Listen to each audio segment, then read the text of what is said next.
Ang init ng araw ng Abril sa Maynila ay tila lumalapot, nakabitin sa mga sanga ng mga matatandang puno ng mangga na nagbibigay lilim sa tahimik na kalye sa Quezon City. Sa loob ng isang lumang bahay, kung saan ang mga dingding ay nabahiran na ng kulay ng panahon, ang katahimikan ng hapon ay napakalalim na maririnig ang mahinang pag-ikot ng electric fan na lumilikha ng nakababagot ngunit pare-parehong ritmo.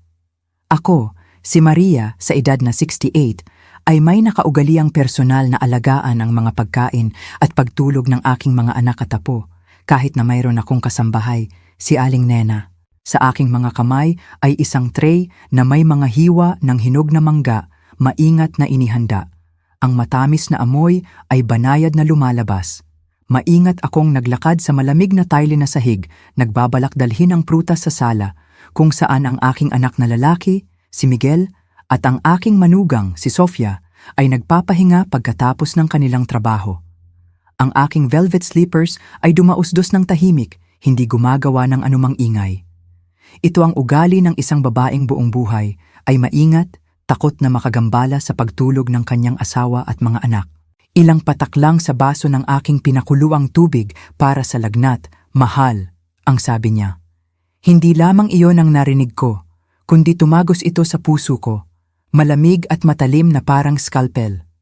Napatigil ako. Hawak ko pa rin ang tray na may mga hiwa ng mangga na maingat kong ginawa. Ang matamis na amoy ng hinog na mangga ay biglang naging mabigat, nagdudulot ng pagkahilo. Nakatayo ako sa likod lamang ng isang manipis na kahoy na screen na naghihiwalay sa kusina at sala. Napakakipot ng pagitan, ngunit ito ay dalawang magkaibang mundo. Sa kabilang banda ay ang aking anak at manugang. Ang mga tinatawag kong pamilya. Sa aking tabi ay ako, ang sobra, ang kailangang maayos. Humihinga ako ng malalim, dumidikit sa malamig na pader, nakikinig sa patuloy na pagbulong na parang tunog ng ahas na gumagapang sa tuyong dahon. Ang ganitong uri ay ipinabili ko sa kaibigan ko sa neurology department. Ang tinig ni Sofia ay umalingaw-ngaw. Karaniwan ang kanyang tinig ay kasing tamis ng tubo kapag humihingi siya ng pera para sa spa. Ngunit ngayon, ito ay tusong, malupit at puno ng kalkulasyon. Walang kulay, walang amoy, malalim na tulog, garantisadong walang panaginip. Para makatulog agad si Mama, medyo matagal-tagal. Ang mahinang tawa niya ay tuyo. Para hindi na siya magreklamo tungkol sa lupa at mana sa probinsya, at para hindi na niya ako turuan kung paano palakihin si Isabela. Nitong mga nakaraang araw ay paulit-ulit siyang bumubulong, nakakairita, hindi ako makapanood ng maayos ng kahit isang episode. Naghihintay ako, ang buong katawan ko ay nakatayo, bawat hibla ng aking kalamnan ay nanginginig. Hinihintay ko ang isang sigaw, isang pagpatak sa mesa. Hinihintay ko si Miguel, ang aking nag-iisang anak na pinalaki ko sa loob ng 30 taon, na tumayo at ipagtanggol ang kanyang ina. Hinihintay ko siyang sabihing, iyan ang ina mo, hindi mo siya pwedeng gawin yan. Ngunit hindi, ang tanging natanggap ko ay isang paghinga na nakakasakal. Pagkatapos ay ang tunog ng paglipat ng pahina ng pahayagan ay umalingaw-ngaw, at ang tinig ng aking anak ay lumabas. Pare-pareho, mahina, puno ng nakakabahalang pagsuko. Asawahin mo ang iyong pera, patuloy niyang sabi. Huwag mo siyang hayaang matulog ng matagal. Kung hindi siya makabangon ng maaga para magluto ng agahan, magiging problema. Bumigay ang puso ko, hindi sa maingay na pagbagsak, kundi sa tahimik na pagkabagsak. Huwag masyadong sobra. Ang tinig ni Miguel ay nagpatuloy ng walang emosyon. Huwag mo siyang hayaang matulog ng matagal. Kung hindi siya makabangon ng maaga para magluto ng agahan, magiging problema. Ayokong kumain ng pancit sa kanto, maraming MSG. Problema. Kaya pala ang nanay niya ay problema lang na kailangang pamahalaan. Isang makina na naglalakad, nagluluto, naglilinis na kailangang ayusin para pagsilbihan ang sikmura niya. Hindi siya nag-aalala na mamamatay ako, nag-aalala lang siya na baka walang magluto ng pagkain para sa kanya kinabukasan. Malamig na kaba ang gumapang sa aking gulugod. sa kabila ng nakakapasong init ng Abril sa Maynila na dumadampi sa labas ng mga French window. Tumingin ako sa aking mga kamay na may hawak na tray ng prutas. Mga kamay na puno ng kulubot at kulubot. Mga kamay na pumirma sa mga tseke para bilhin ang bahay na ito, nagbayad para sa kotse na minamaneho ni Miguel, nagbayad para sa bawat designer handbag na suot ni Sofia. Lahat ng sakripisyong iyon ay napalitan ng isang dosis ng pampatulog sa baso ng tubig. Ngunit bago ipagpatuloy ang kwento ng malupit na pagtataksil na ito, huwag kalimutang mag-subscribe sa channel at ipaalam sa amin sa seksyon ng komento kung saan mo pinapanood ang video na ito. Ang inyong suporta ang nagbibigay inspirasyon sa amin na ibahagi ang mas nakakagulat na mga kwento ng totoong buhay. Nakatayo pa rin ako doon, nakatanim sa malamig na tile na sahig. Huwag kang mag-alala, sabi muli ni Sofia. Ang kanyang tinig ay mas mapagmataas ngayon kaysa dati. Natiyak ko na ang dosis, sapat lang para makatulog siya ngayong gabi. Kailangan ko ng tahimik na espasyo para makipag-usap sa iyo tungkol sa titulo ng lupa sa Long Island dahil paulit-ulit siyang naglalakad. Hindi ko mabuksan ang safe. Sige na. Bumuntong hininga si Miguel. Ang pagbuntong hininga ng isang taong umiiwas sa responsibilidad. Gawin mo ng maayos. Huwag mo siyang paghihinalaan. Medyo matanda na siya pero matalino. Matalino, oo, pero medyo bulag din. Bulag hanggang sa maniwala na ang pagmamahal ng dugo at laman ay mas mananaig sa kasakiman. Bulag hanggang sa isipin na ang sakripisyo niya ay magbubunga ng respeto. Dumaan ang lalamunan ko, mapait na parang nalason ako kahit hindi ko pa naiinom ang tubig. Sa sandaling iyon, isang bagay sa loob ko ang namatay. Ang mabait, mapagpasensya, laging takot na makagambala sa mga anak at apo na ina ay namatay doon sa likod ng kahoy na screen na ito.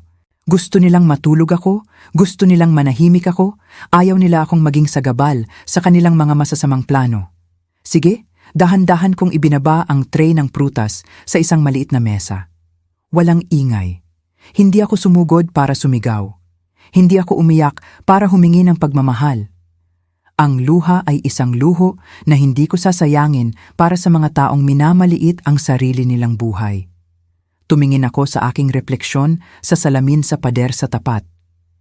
Isang matandang babae na may kulay abo na buhok, nakasuot ng seda na may edad na damit, mukhang hindi nakakapinsala, napakahina. Ngunit ang mga mata sa salamin, hindi na ito ang mga mata ni Maria kahapon. Ang mga ito ay matalas, kalmado tulad ng ibabaw ng tubig bago ang isang malakas na bagyo. Tumaya sila sa aking tiwala. Inakala nila na ako ay isang masunurin na tupa na naghihintay ng kapalaran. Ngunit nakalimutan nila kung sino ako.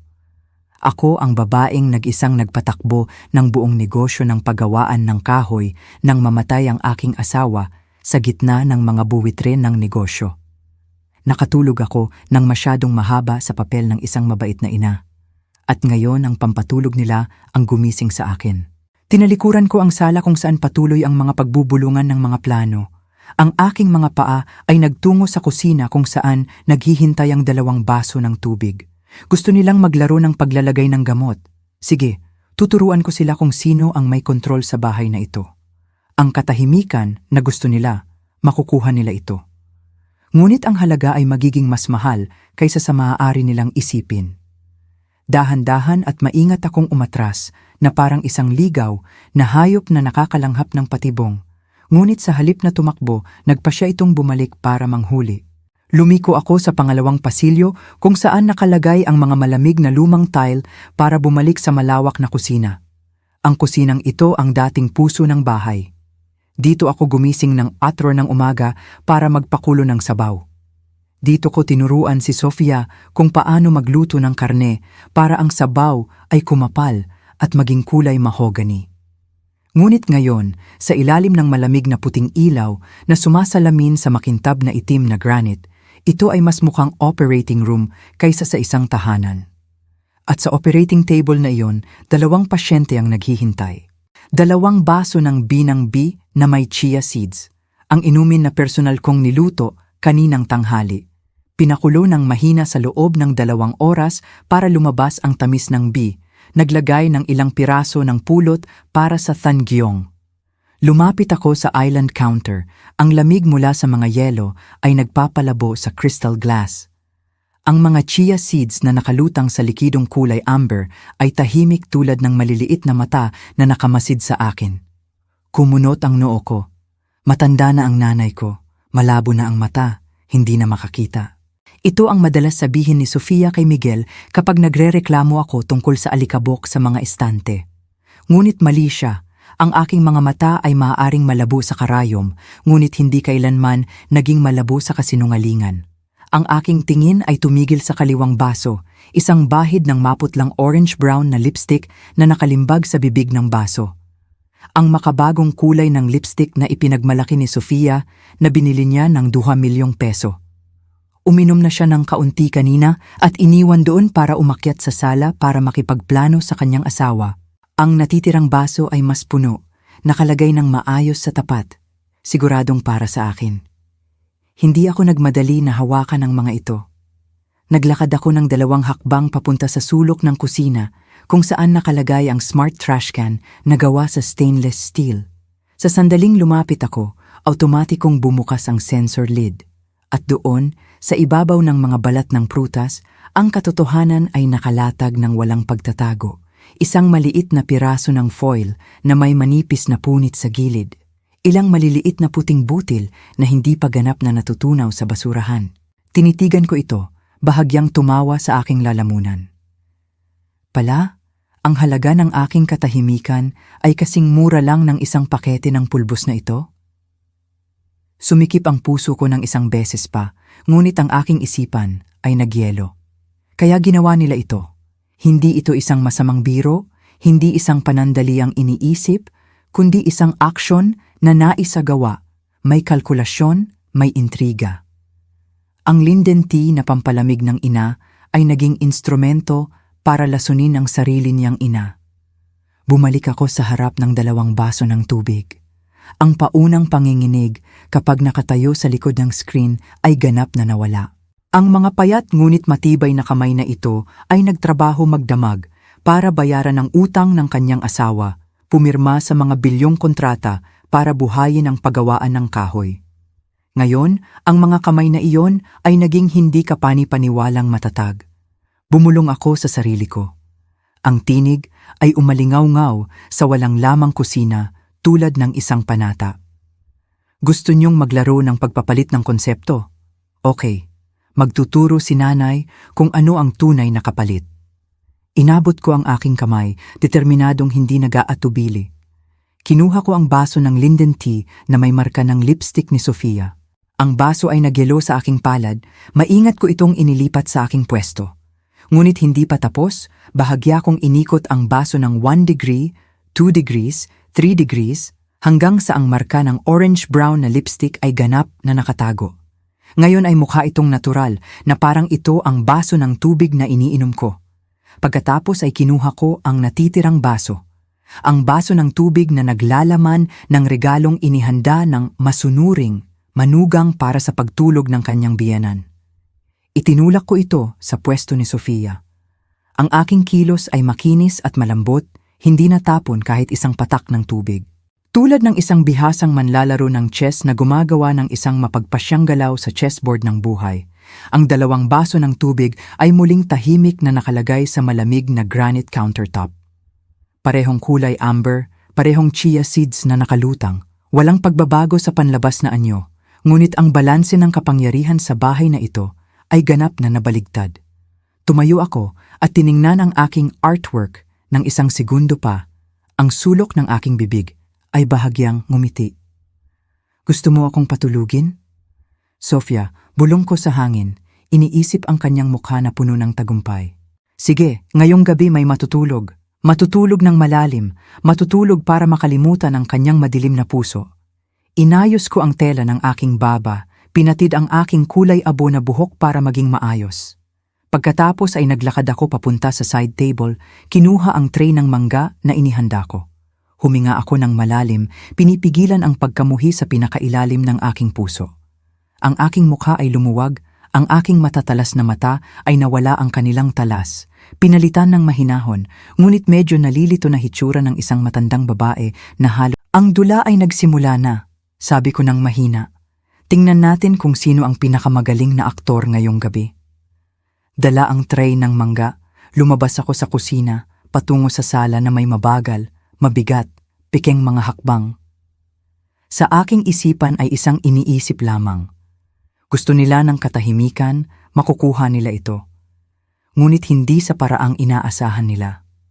Ang hapunan sa gabing iyon ay inihanda sa malaking dining room, kung saan ang chandelier na kristal ay nagbibigay ng maputlang, mainit, ngunit peking liwanag. Ang kakaibang aroma ng nilagang bibe na may chaumon, ang aking sikat na specialty dish, ay umuusok. Ang mabigat na amoy ng chaumon ay nahalo sa mabangong amoy ng pritong sibuyas. Karaniwan, ang amoy na ito ay magpapalugod sa buong pamilya, magpapasikip ng kanilang mga tiyan. Ngunit ngayong gabi para sa akin, ito ay nakakabuwisit tulad ng hangin sa isang selda. Umupo ako sa upuan ng tagapangulo, ang pamilyar na posisyon sa loob ng ilang dekada. Si Sofia ay umupo sa kanan, mabilis at masigla, sinimulan ang kanyang pinakamahusay na pagganap. Kumuha siya ng pinakamalambot na piraso ng bibe, niluto sa sabaw ng bawang at inilagay sa aking mangkok. Ang kanyang chopsticks ay mabilis na gumalaw kasing galing ng isang puppet master na kumikilos ng mga lubid. Kumain ka ng pirasong ito para lumambot, sabi ni Sofia. Ang kanyang tinig ay matamis, ang kanyang mga mata ay kumikislap na nakangiti. Sinabi ko sa kusinera na pakuluan ito ng matagal, matutunaw ito sa bibig mo. Mama, kailangan mong kumain ng marami para magkaroon ka ng lakas. Tiningnan ko ang karne sa mangkok, pagkatapos ay tiningnan ang manugang na nakangiti. Gusto niyang magkaroon ako ng lakas? O gusto niyang magkaroon ako ng sapat na lakas para pumirma sa mga dokumento ng pagbebenta ng lupa? Salamat sa iyo, sagot ko. Ang tinig ay napakalambot. Hindi pa tumitigil si Sofia. Habang kumakain siya ng kanin, patuloy siyang naglalarawan ng isang magandang hinaharap. Mama, ngayong tag-init balak kong mag-book ng mga tiket para sa buong pamilya na pumunta sa Boracay para magbakasyon. Nakakita ako ng 5 bituin na resort sa Baikem na maganda, may pribadong swimming pool, makikita mo ang dagat, makakahinga ng sariwang hangin. Tumango ako, pinapanatili ang isang kalmadong mukha. Oo, mabuti rin na maglakbay para magpalipas ng oras. Sinunggaban ni Sofia ang pagkakataon kaagad. Tama, Mama. Kami na ng iyong asawa ang bahala sa lahat ng gastos sa pagkain at tirahan sa hotel. Tanging ang mga tiket sa eroplano sa panahong ito ay medyo mataas ang presyo. Kailangan mo lang kumuha ng kaunting pera mula sa iyong ipon sa pensyon para pambayad ng tiket sa eroplano. Isipin mo na lang na regalo mo sa akin at sa mga bata. Halos mapatawa ako ng malakas. Regalo niya ang pag-imbita sa akin na maglakbay sa resort na pinili niya, kumain ng kanyang paboritong pagkain, ngunit kailangan kong magbayad para sa pinakamabigat na gastos, ang tiket sa eroplano. At higit sa lahat, gusto niyang kumuha ako ng pera mula sa aking ipon sa pensyon. Ito ang kanyang paraan para malaman kung magkano pa ang pera ko. Sige na, sabi ko. Kumuha ng isang piraso ng taro at inilagay sa aking bibig para iproseso. Sa tabi nito, si Miguel ay nakatutok sa kanyang mangkok ng kanin. Ang tunog ng kutsara na tumatama sa porselanang mangkok ay tuyo at malakas.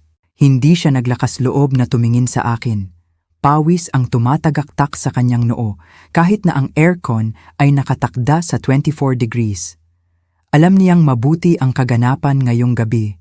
Siya ang tahimik na kasabwat na duwag, at ang kanyang kahinaan ang nagtulak sa kanya na naisin lamang na matapos agad ang pagkain na ito, bago pa man magising ang kanyang konsensya.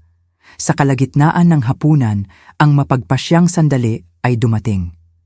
Nagbaba ng kutsara si Sofia, pinunasan ang bibig gamit ang seda na tissue, pagkatapos ay inabot ang tray ng tubig. Kinuha niya ang baso ng tubig, ang baso na nasa pwesto ko. Ngunit hindi niya alam na ito ang kanyang baso. Bahagya niyang itinulak ang baso papunta sa akin, nag-aalok ng may paggalang. Mama, uminom ka ng tubig.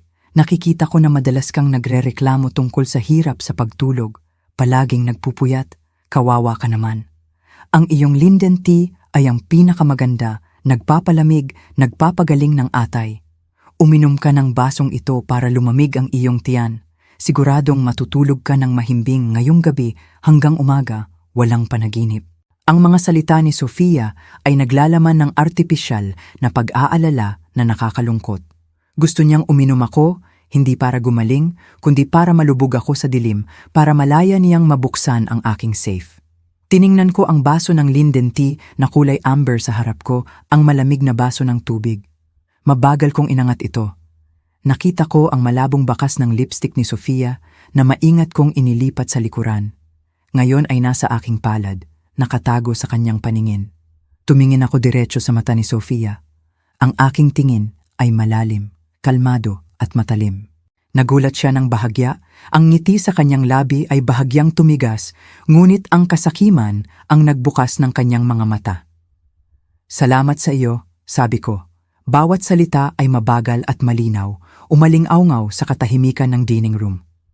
Sa panahon ngayon, ang makahanap ng isang manugang na kasing mapagbigay, nag-aalala tungkol sa pagtulog ng kanyang biyenan, bawat detalye ay talagang bihira.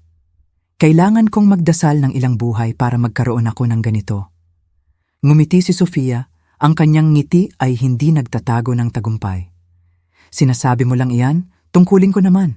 Inangat ko ang baso sa aking mga labi, uminom ako ng isang sipsip, ang matamis at malamig na tubig ay dumaloy pababa sa aking lalamunan, ganap na hindi nakakapinsala.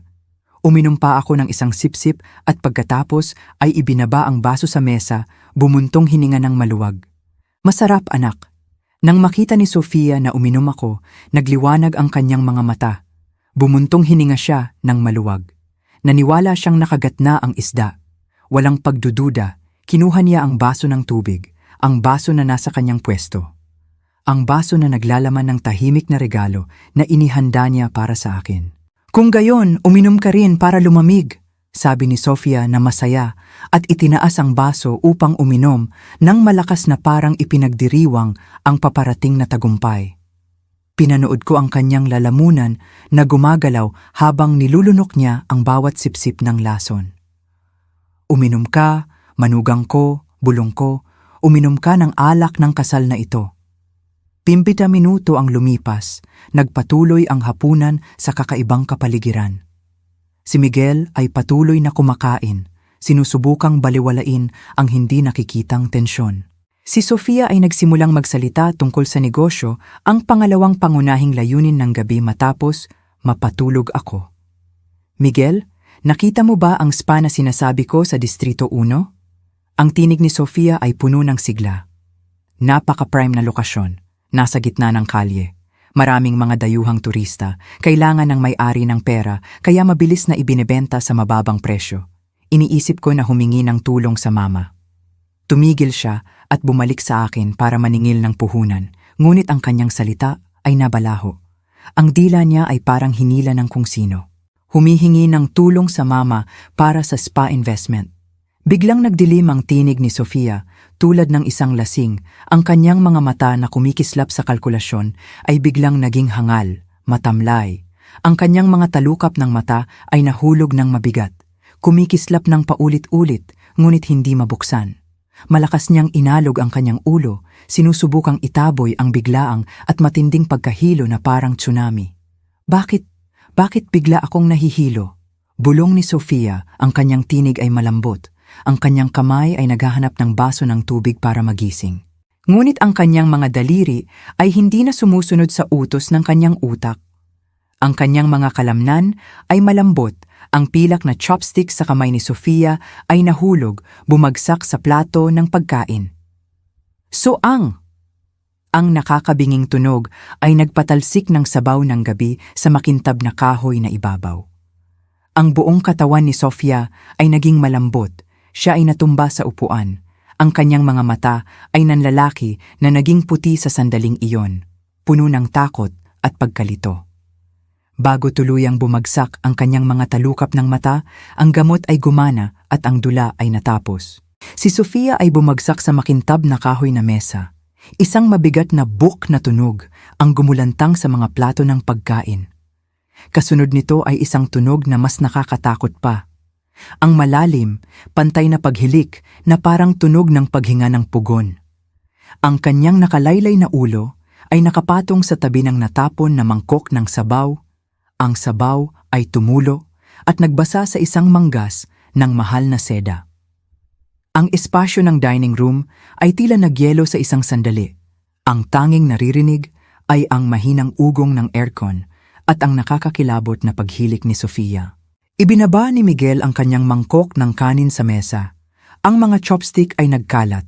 Ang kanyang mukha ay maputla na parang papel. Tiningnan niya ang kanyang asawa. Pagkatapos ay ako. Pagkatapos ay muli ang kanyang asawa. Sa kanyang mga mata, hindi ang pag-aalala ng isang asawang nakakita ng kanyang asawang nawalan ng malay, kundi ang takot ng isang kasabwat na nakakita ng plano na bumaligtad sa kanya. Sofia, Sofia! Sumugod si Miguel sa kabilang panig ng mesa, napatumba ang kahoy na upuan sa sahig. Malakas niyang inalog ang balikat ng kanyang asawa. Anong nangyari sa iyo? Gumising ka. Ang ulo ni Sofia ay umuga-uga kasabay ng pag-alog, malambot na parang tinadtad na karne, ganap na walang malay. Naglagay si Miguel ng kamay sa pisngi ng kanyang asawa at malakas na pinatda. Bahap, bahap, walang reaksyon, tanging ang paghilik ay lalong lumakas, naririnig na parang tunog ng pagpatay ng isang taong sinasakal sa panaginip. Lumingon si Miguel, tumingin sa akin, ang kanyang mga mata ay malaki at nanlalaki. Ang kanyang mga mata ay nanlalaki sa takot. Ang nanay niya, anong nangyari sa kanya? Tahimik pa rin akong nakaupo sa upuan. Ang aking kamay ay nakapatong ng mahinahon sa gilid ng mesa. Pinapanatili ang kalmado hanggang sa malamig. Hindi ko alam. Sagot ko, ang tinig ay walang buhay. Siguro nagkaproblema lang sa hangin o masyadong nagtrabaho. Inalog ni Miguel ang kanyang ulo. Ang pawis ay tumatagaktak sa kanyang noo, tumutulo sa kanyang sentido. Alam niyang mabuti na hindi ito hangin. Alam niyang mayroon ang nakalagay sa baso ng tubig. Hindi maaari. Bulong ni Miguel, ang tinig ay nanginginig. Nagsalita siya ng hindi sinasadya. Diyos ko, baka sobra ang dosis. Sabi niya, ay mahina lang. Bakit siya agad bumagsak? Ang salitang pag-amin, kinilala niya ang von ng kanyang konsensya, nanginginig siyang kinuha ang telepono mula sa kanyang bulsa. Ang kanyang mga daliri ay dumulas sa touchscreen, dumulas pabalik-balik ng ilang beses bago mabuksan ang lock dahil sa mamasa-masang kamay na pawis. Tinawagan niya ang 911. Hello, emergency, emergency. Sumigaw si Miguel sa telepono, ang tinig ay nawala. Ang asawa ko, nawalan siya ng malay, hindi ko alam. Habang kumakain siya, bigla na lang siyang bumagsak at nawalan ng malay. Ang address ay ang villa sa kanto ng tala ng mga kalye, distrito, district name. Bilis, please, bilis! Habang siya ay nagkakagulo sa pagkabahala, naglalakad paikot sa hapagkainan na parang manok na may nakapulupot na ulo. Dahan-dahan akong tumayo, kalmado. Hindi ako tumakbo para pahiran ng langis ang aking manugang. Hindi ako nagpakita ng pagkabahala. Mayroon akong mas mahalagang bagay na gagawin. May mga sintomas ng pagkalason o pagkabigla ng gamot, sabi ng isang medical staff. Kailangang dalhin agad para hugasan ang bituka. Nang marinig ang mga salitang hugasan ang bituka, ang mukha ni Miguel ay naging kulay abo na parang abo ng kalan. Tiningnan niya ang kanyang asawa na inilagay sa stretcher. Ang kanyang malambot na katawan ay umuuga-uga sa ritmo ng mga hakbang ng medical staff. Mabilis na kinuha ni Miguel ang kanyang wallet at ang susi ng kotse sa mesa. Tumakbo siya palabas at naalala ang aking presensya. Lumingon siya at tumayo sa hamba ng pinto, tumingin sa akin na may kasalanan at nakikiusap na mga mata. Mama, Mama, manatili ka sa bahay. Dadalhin ko si Sofia sa ospital. Siguro? Siguro lang ay napasama ang kinain. Pinipilit pa rin niyang magsinungaling. Hanggang sa huling sandali, siya ay duwag pa rin na kumakapit sa isang mahinang kasinungalingan. Oo, umalis ka na, sabi ko. Ang tinig ay kalmado hanggang sa napansin ko mismo. Alagaan mo ang iyong asawa. Maghihintay ako sa balita. Tumango si Miguel na tila nagkikipag-ugnayan, pagkatapos ay tumalikod at tumakbo palabas ng kotse na parang tumatakas mula sa pinangyarihan ng krimen kung saan siya ay kasabwat. Ang pinto ng ambulansya ay nagsara. Ang tunog ng sirena ay umalingaw-ngaw muli at pagkatapos ay humina, nawala sa nagmamadaling trapiko ng Maynila sa gabi. Ang automatikong bakal na gate ay dahan-dahang nagsara, cling. Bumalik sa ganap na katahimikan ng bahay. Nakatayo ako mag-isa sa malaking dining room, nasa mesa pa rin ang hapagkainan. Ang sabaw ay tumapon, ang upuan ay nakatumba, ang mga plato at kutsara ay nakakalat. Ang tanawin ay parang isang larangan ng digmaan pagkatapos ng bagyo, ngunit sa aking puso, ang bagyo ay lumipas na. Tiningnan ko ang bakanteng upuan kung saan umupo si Sofia. Tiningnan ang nakatumbang upuan kung saan tumayo si Miguel. Umalis na sila. Iniwan nila akong mag-isa sa malawak na bahay na ito. Hindi ko naramdaman ang takot. Hindi ko rin naramdaman ang kalungkutan. Ang tanging nararamdaman ko ngayon ay isang paglaya. Mapagpalaya. Hinila ko ang aking upuan pabalik sa tamang posisyon. Umupo. Kinuha ko ang aking chopsticks, kumuha ng isang piraso ng nilagang bibe na niluto sa tiyaw sa aking mangkok. Ang karne ay lumamig na, ngunit ang lasa ay kakaiba. Masarap dahil ito ang unang pagkain. Pagkatapos ng 17 taon, hindi ko na kailangang tingnan ang mukha ng kahit sino para makalunok ng kanin. Ang tunog ng ambulansya ay matagal nang nawala. Ang sasakyang iyon ay nagdala ng 2 tao. Isang taong sumubok pumatay at isang duwag na kasabwat. Iniwan ako mag-isa.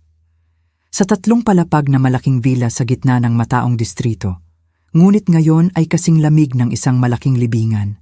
Tumayo ako doon ng 5 minuto pa, nakatingin sa malamig na mangkok ng kanin sa harap ko. Pagkatapos ay tumayo ako, hindi para linisin ang lugar ng digmaan, hinayaan ko na lang ito. Ang sabaw na natapon, ang basag na mga plato, ang madulas na sahig. Hayaan mo na. Ngayong gabi, mayroon akong mas mahalagang pag-uusap na kailangang gawin. Dahan-dahan akong naglakad paakyat sa makintab na itim na kahoy na hagdanan.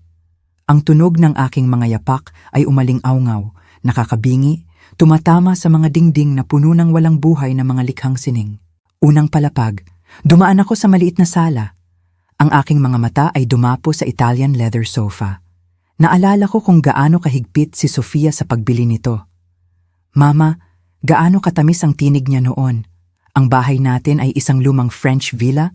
Dapat meron tayong Italian sofa na ito para maging karapat-dapat. Ipinapakita nito ang antas ng iyong ina. Kapag dumalaw ang mga kaibigan mo, titingnan nila ito at hahanga sila. 200,000. Peso lang, Mama. Mura kumpara sa halaga ng bahay. Inabot ko ang aking kamay at hinaplos ang malamig na balat ng upuan. Hindi ito balat ng baka, ito ay aking pawis. Ito ang mga gabing hindi ako natutulog para bilangin ang bawat container ng kahoy na ipinapadala sa Europa. Ito ang mga sakit sa likod na bumabagabag sa akin tuwing masama ang panahon. Tumingin ako sa sulok ng silid kung saan nakalagay ang matangkad na high-end speaker system ni Miguel. Ang nanay ni Jose ay bumulong.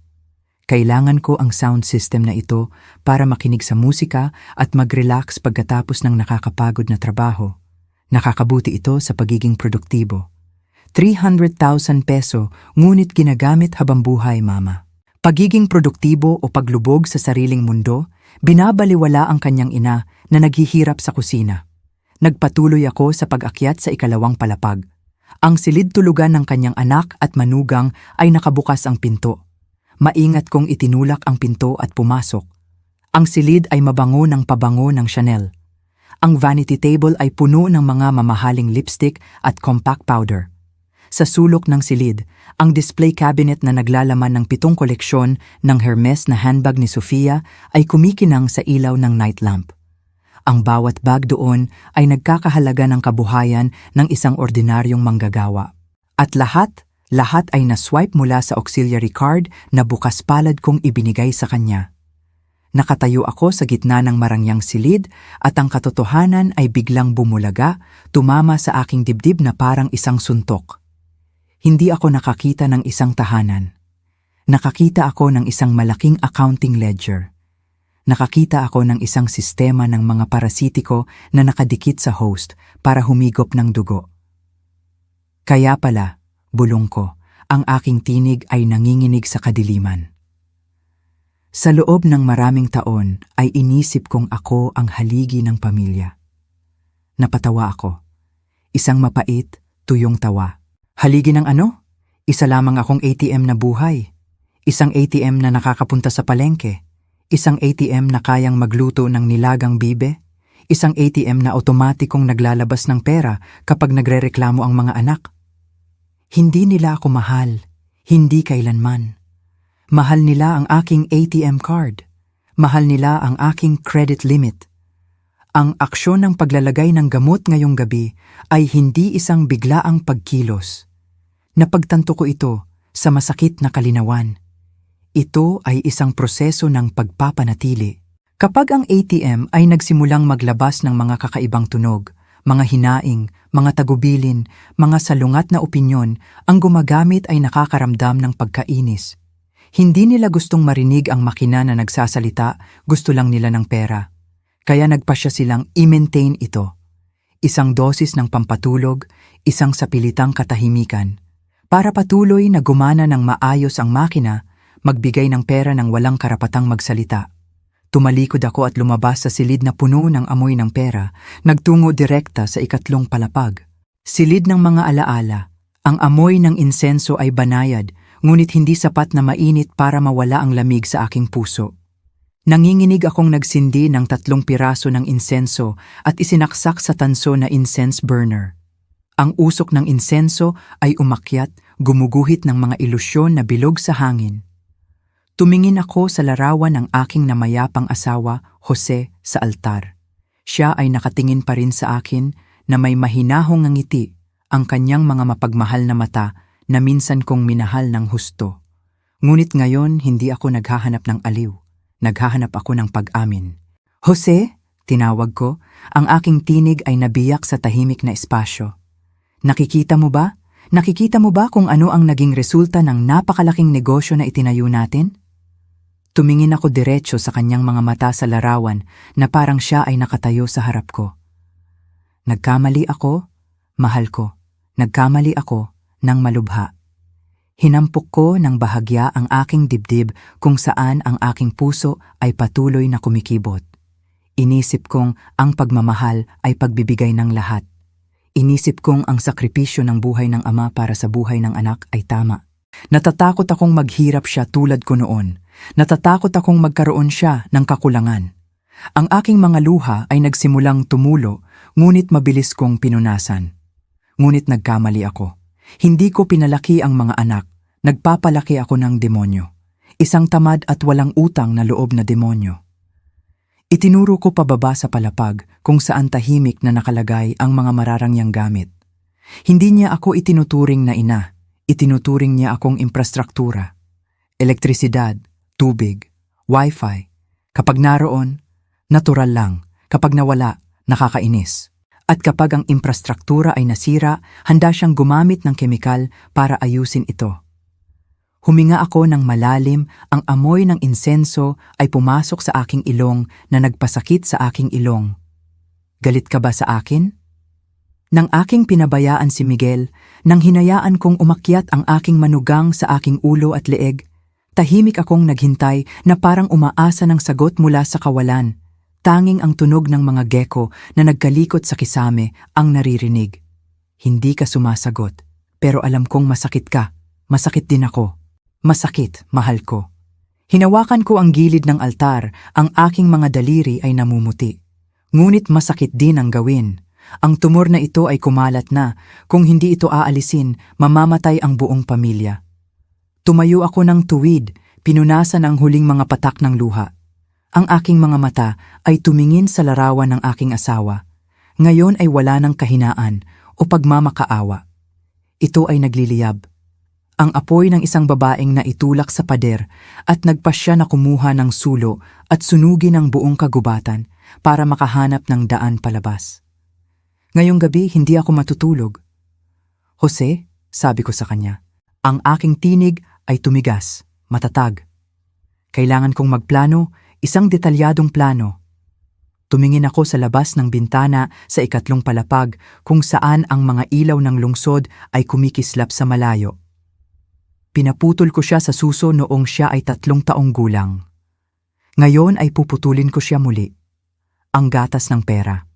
Para makita kung paano sila mabubuhay kapag naputol ang mga galamay ng pugita. Para makita kung gaano kahalaga ang kanilang pagmamahal sa kanila kapag wala na ang mga ari-arian. Pinatay ko ang kandila sa altar. Ang kadiliman ay bumalot sa silid, ngunit sa aking isipan, hindi pa naging malinaw ang lahat. Bumaba ako sa hagdan hindi patungo sa silid tulugan, kundi sa opisina. Mahaba pa ang gabi. At bukas kapag sumikat ang araw, isang bagong kaayusan ang itatatag sa bahay na ito. Ang sinag ng araw sa umaga ay tumagos sa makulay na glass window at direktang tumama sa makintab na kahoy na mesa. 8:00 a.m. Tamang oras ng pagbubukas ng bangko. Nakaupo ako doon, tuwid ang likod, nakasandal sa upuan, sa harap ko ay isang teapot ng mais na sinaing na nasa set ng teapot mula sa malayo. Ang tsaa ay kulay ginto, umuusok. Inangat ko ang tasa ng tsaa, uminom ako ng isang sipsip, ang mapait na lasa ay dumiretso sa aking dila, nagpapamanhid sa panlasa, ngunit pagkatapos ay isang malalim na matamis na aftertaste sa aking lalamunan.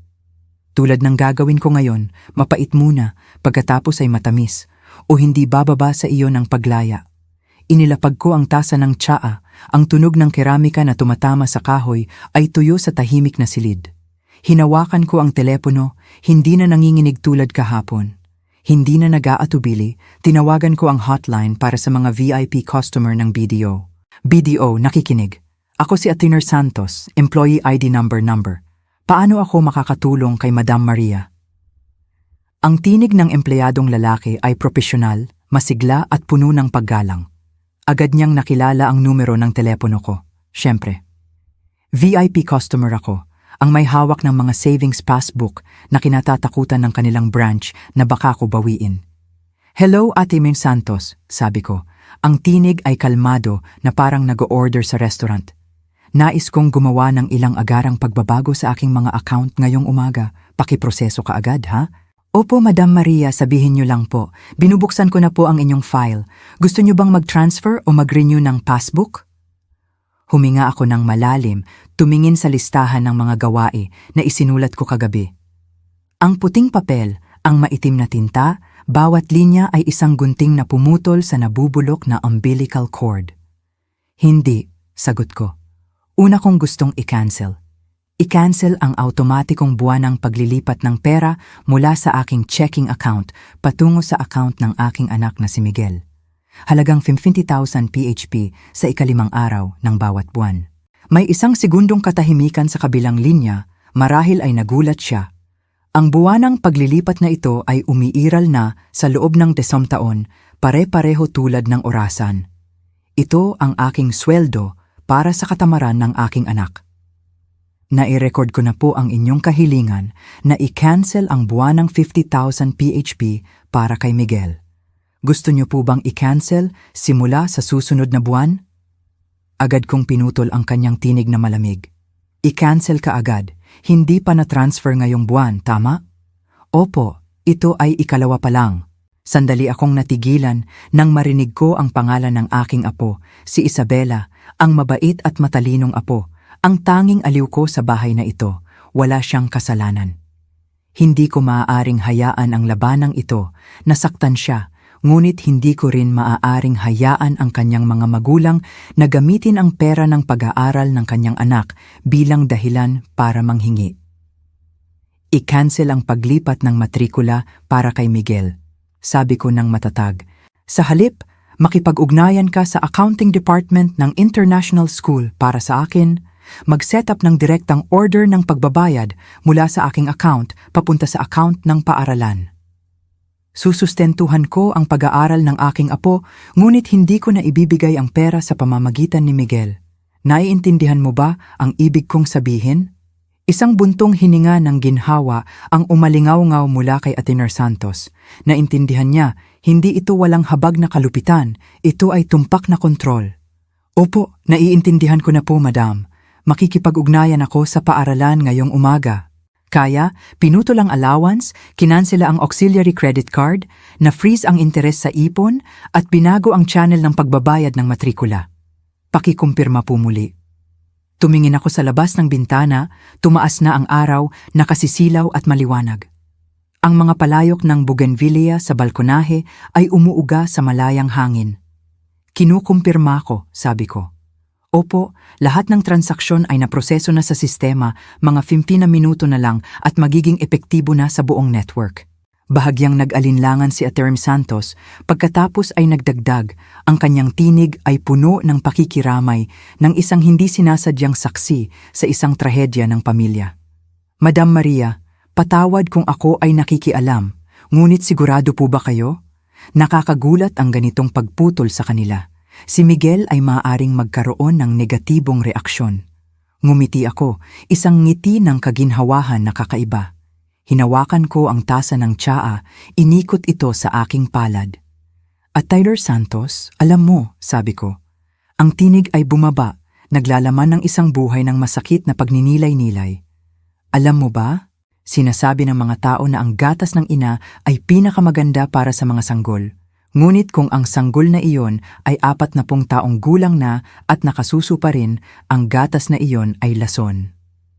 Opo, nagulat si Attorney Santos. Hindi ako malupit, abogado.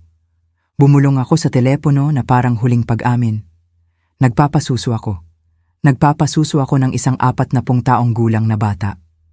Isang beses lang, kaysa mapinsala siya habang buhay. Pinatay ko ang telepono. Ang tunog ng tut-tut ay maikli lamang at pagkatapos ay tumigil. Ang silid ay bumalik sa dating katahimikan, ngunit ang kapaligiran ay nagbago. Mas magaan, mas mapayapa. Nilock ko na ang balbula, tumigil na ang daloy ng pera.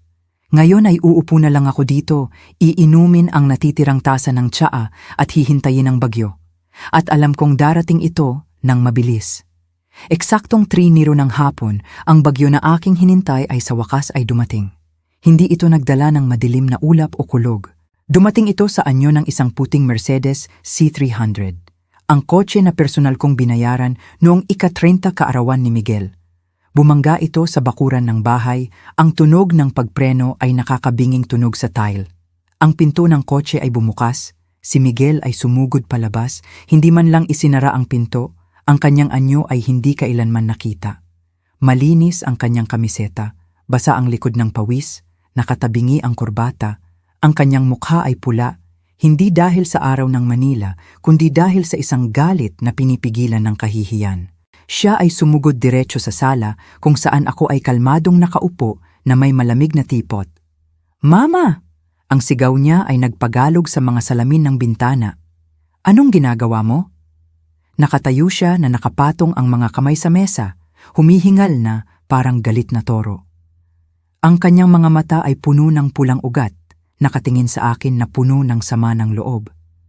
Dahan-dahan kong ibinaba ang pahayagan, tumingin sa aking nag-iisang anak. Hindi ako nakakita ng isang adultong lalaki. Nakakita lang ako ng isang malaking bata na nagwawala dahil nawalan ng paboritong laruan. Hindi ko maintindihan ang sinasabi mo. Sagot ko, ang tinig ay malamig. Magsalita ka ng maayos. Ito ang bahay ko, hindi ito palengke. Si Miguel ay nagkamot ng ulo, naglalakad pabalik-balik sa sala. Huwag ka nang magpanggap. Alam mo na kung ano ang tinutukoy ko. Ang credit card, ang bank account, lahat ay nakablock. Alam mo ba kung gaano ako nahihiya? Tumigil siya, itinuro ang aking mukha. Ang kanyang tinig ay nanginginig sa sama ng loob. Nakatayo ako sa counter ng International Hospital sa harap ng maraming tao. Inabot ko ang card para bayaran ang medical fees ni Sofia at na-reject. Nagabot ako ng isa pang card, na-reject din. Ang mga tauhan ay tumingin sa akin na parang ako ay isang magnanakaw na tumatakas. Kailangan kong tumawag sa mga kaibigan para manghiram ng pera para bayaran ang medical fees. Alam mo ba kung ano ang pakiramdam na iyon? Tiningnan ko siya ng walang awa. Kahihiyan? Ang kahihiyang iyon ay kasing halaga ng kahihiyan ng isang ina na nilason ng kanyang manugang para patahimikin? Inabot ko ang papel na A4 na isinulat ko kagabi at dahan-dahan kong inabot sa kanya. Kahihiyan? Maganda, may kahihiyan para malaman ang kaalaman.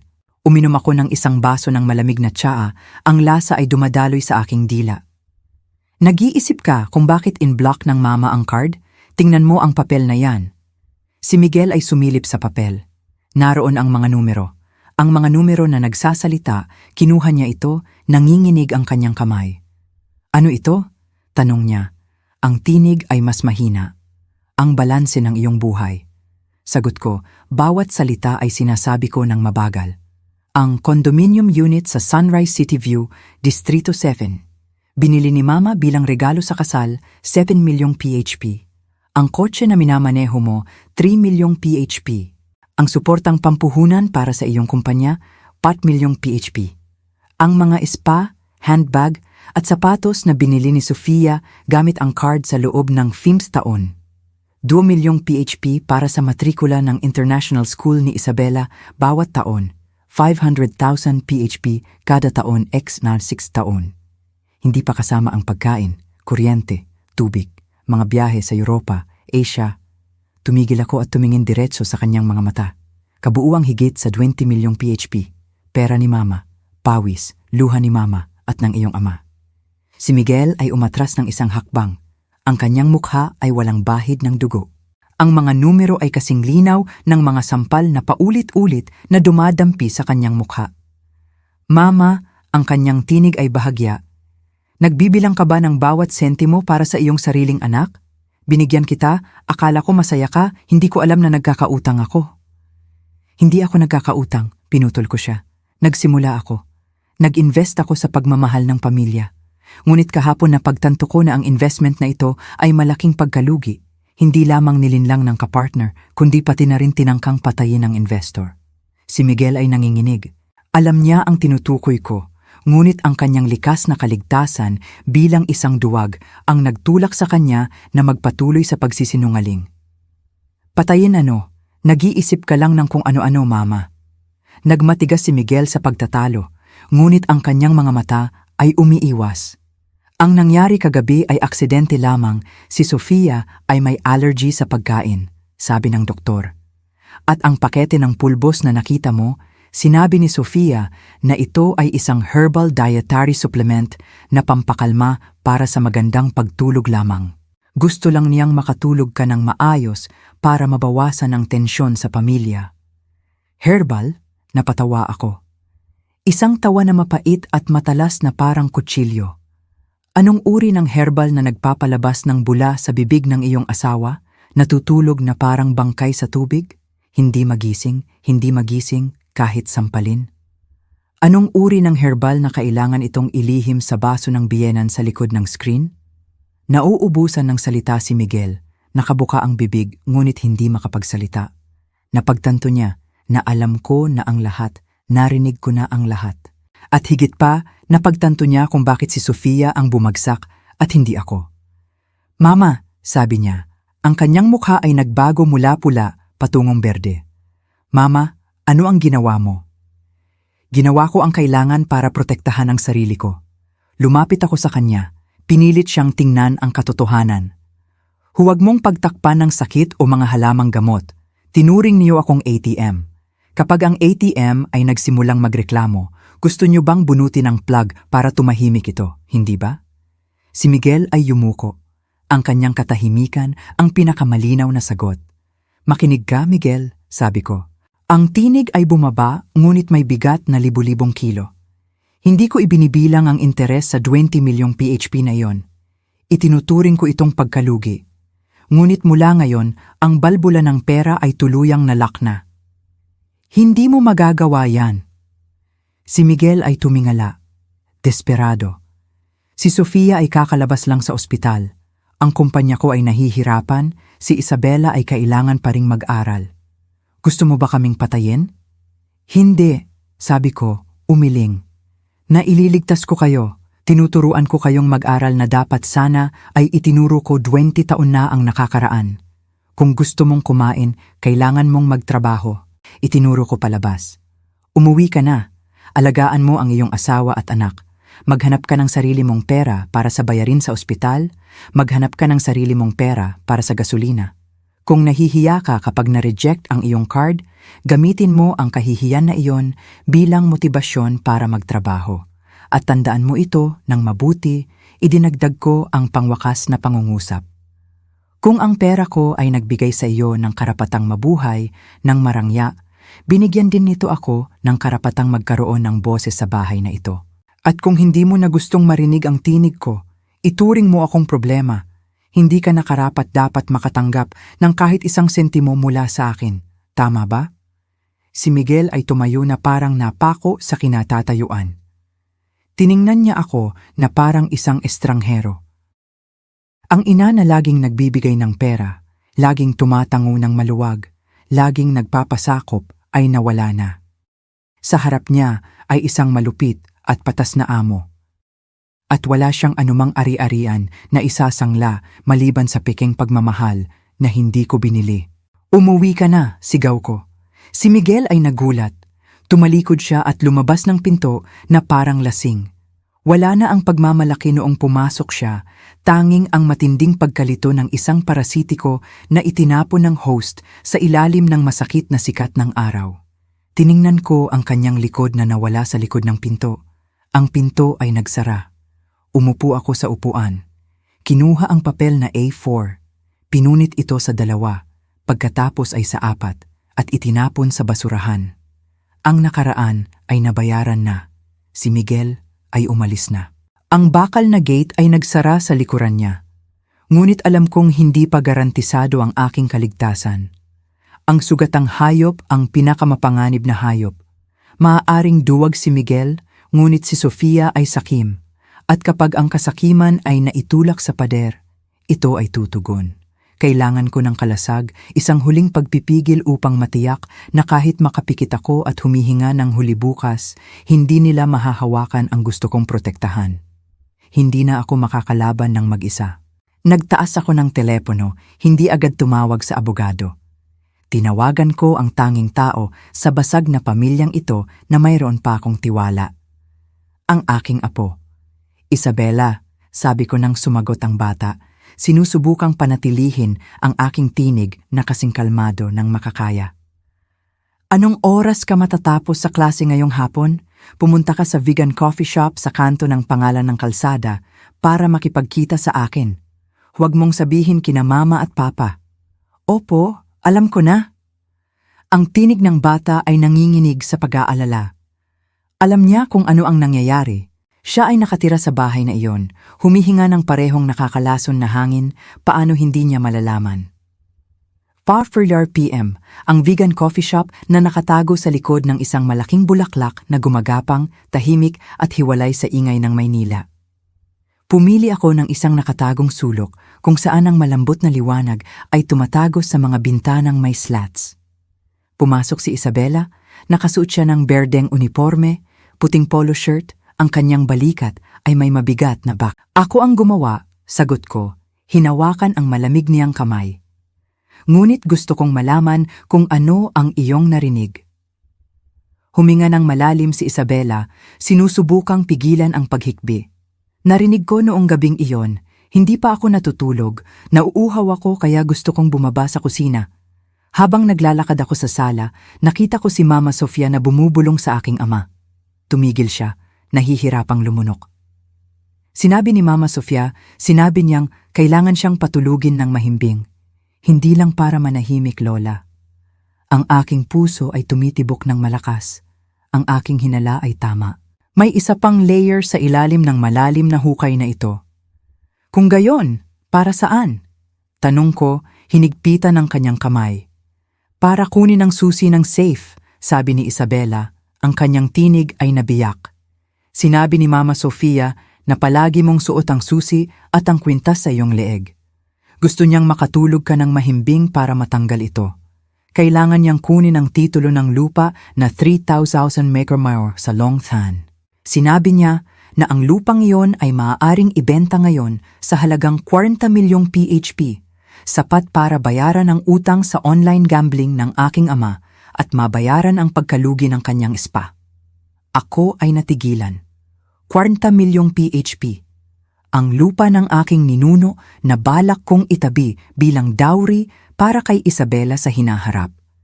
Nalantad na hindi lamang nila gustong patahimikin ako. Gusto nilang hubarin ako. Gusto nilang gawin akong isang walang saysay na pulubi na nabubuhay sa kanilang awa matapos kunin ang lahat. Ang katotohanan ay mas malupit kaysa sa aking inakala. Ang paglalagay ng pampatulog ay hindi isang abala. Ito ay isang organisadong pagnanakaw at ang biktima ay ang kanyang sariling ina. Patawarin mo ako, Lola. Si Isabela ay umiiyak, nakayuko sa mesa. Napakaduwag ko. Alam ko pero hindi ko sinabi. Hindi mo kasalanan. Inangat ko ang baba niya at pinunasan ng kanyang luha. Isa ka lang biktima ng kanilang kasakiman. Ngunit ngayon kailangan mong pumili. Gusto mo bang matakot pa rin o gusto mong tulungan akong tapusin ito? Tumingin si Isabela sa akin. Ang kanyang mga mata ay puno ng luha, ngunit unti-unting naging determinado. Gusto kong tulungan ka, ayokong mabuhay sa perang ninakaw mula sa iyong lola. Mabuti, sabi ko. Kung gayon manatili ka rito, may bisita tayo. Nagsenyas ako papunta sa pinto, at Ewer Santos ang nag-asikaso ng legal na bagay para sa aking pamilya sa loob ng 20 taon, pumasok. Nagdala siya ng makapal na leather briefcase, ang kanyang mukha ay seryoso. Tinawag ko siya pagkatapos kong ibaba ang telepono kay Miguel. Si Atty. Santos ay umupo sa tabi ko, inilapag ang mga dokumento sa mesa.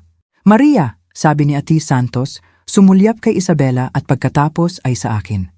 Sigurado ka ba? Ito ay isang hakbang na hindi na mababawi. Hindi ko pa kailanman naging mas sigurado, sagot ko. Ang tinig ay malamig. Buksan mo ang file. Inilatag ni Ati Santos ang mga legal na dokumento sa harap ko at ni Isabela. Ayon sa iyong kahilingan, simula ni Ati Santos na ipaliwanag, ang kanyang daliri ay tumuturo sa bawat probisyon. Ito ang bagong testament at ang dokumento ng pagtatatag ng trust fund. Ang lahat ng kasalukuyang ari-arian, ang villa na ito, ang lupain sa Long Island, ang mga savings passbook at ang mga share sa paggawaan ng kahoy ay direktang ililipat sa trust fund na pinamagatang proteksyon sa kinabukasan. Tumigil siya at tiningnan si Isabela. Ang tanging benepisyaryo ng trust fund na ito ay si Isabela. Gayunpaman, tanging sa edad na 25 at may degree sa universidad lamang siya makakakuha ng ari-arian. Sa panahong iyon, ang trust fund ay direktang magbabayad ng matrikula at gastos sa pamumuhay para sa kanya sa ilalim ng pangangasiwa ng law firm. Spazza, tiningnan ko si Isabela, nakita kong nakabukas ang kanyang bibig sa pagkamangha. Paano naman si Papa Miguel at si Mama Sofia? Tanong niya. Ngumiti ako, isang ngiti na matalim tulad ng kutsilyo. Makukuha nila ang nararapat, hindi isang sentimo. Nakasaad sa dokumentong ito kung siya ay mamatay o mawalan ng kakayahang legal sa anumang kadahilanan, kabilang ang pagkalason o aksidente, ang karapatan ng mana ni Miguel at Sofia ay ganap na mababawi. Wala silang karapatang mamahala, walang karapatang maging guardian ng ari-arian ng bata. Kinuha ko ang fountain pen mula sa aking bulsa sa damit, ang itim na tinta ay determinadong pumirma sa pinakababang linya. Bawat pirma ay parang pako sa kabaong na naglilibing sa kasakiman ng aking anak at manugang.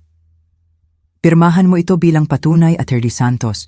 Itinulak ko ang papel sa abogado. At ikaw din, Isabela, pirmahan mo ito bilang taong alam ang tungkol sa iyong mga karapatan. Kinuha ni Isabela ang panulat, nanginginig ang kanyang kamay, ngunit mabilis siyang pumirma.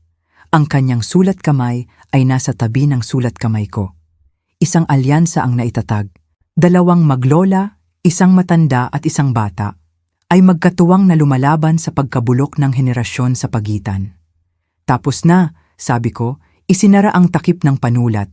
Ang tunog ng click ay malakas at malinaw. Atty. Santos, gawin mo ang notaryo at i-file ang mga dokumento ngayong hapon. Gusto ko ang testamentong ito na magkabisa bago lumubog ang araw. Naiintindihan ko po, Maria, paparating na po ako.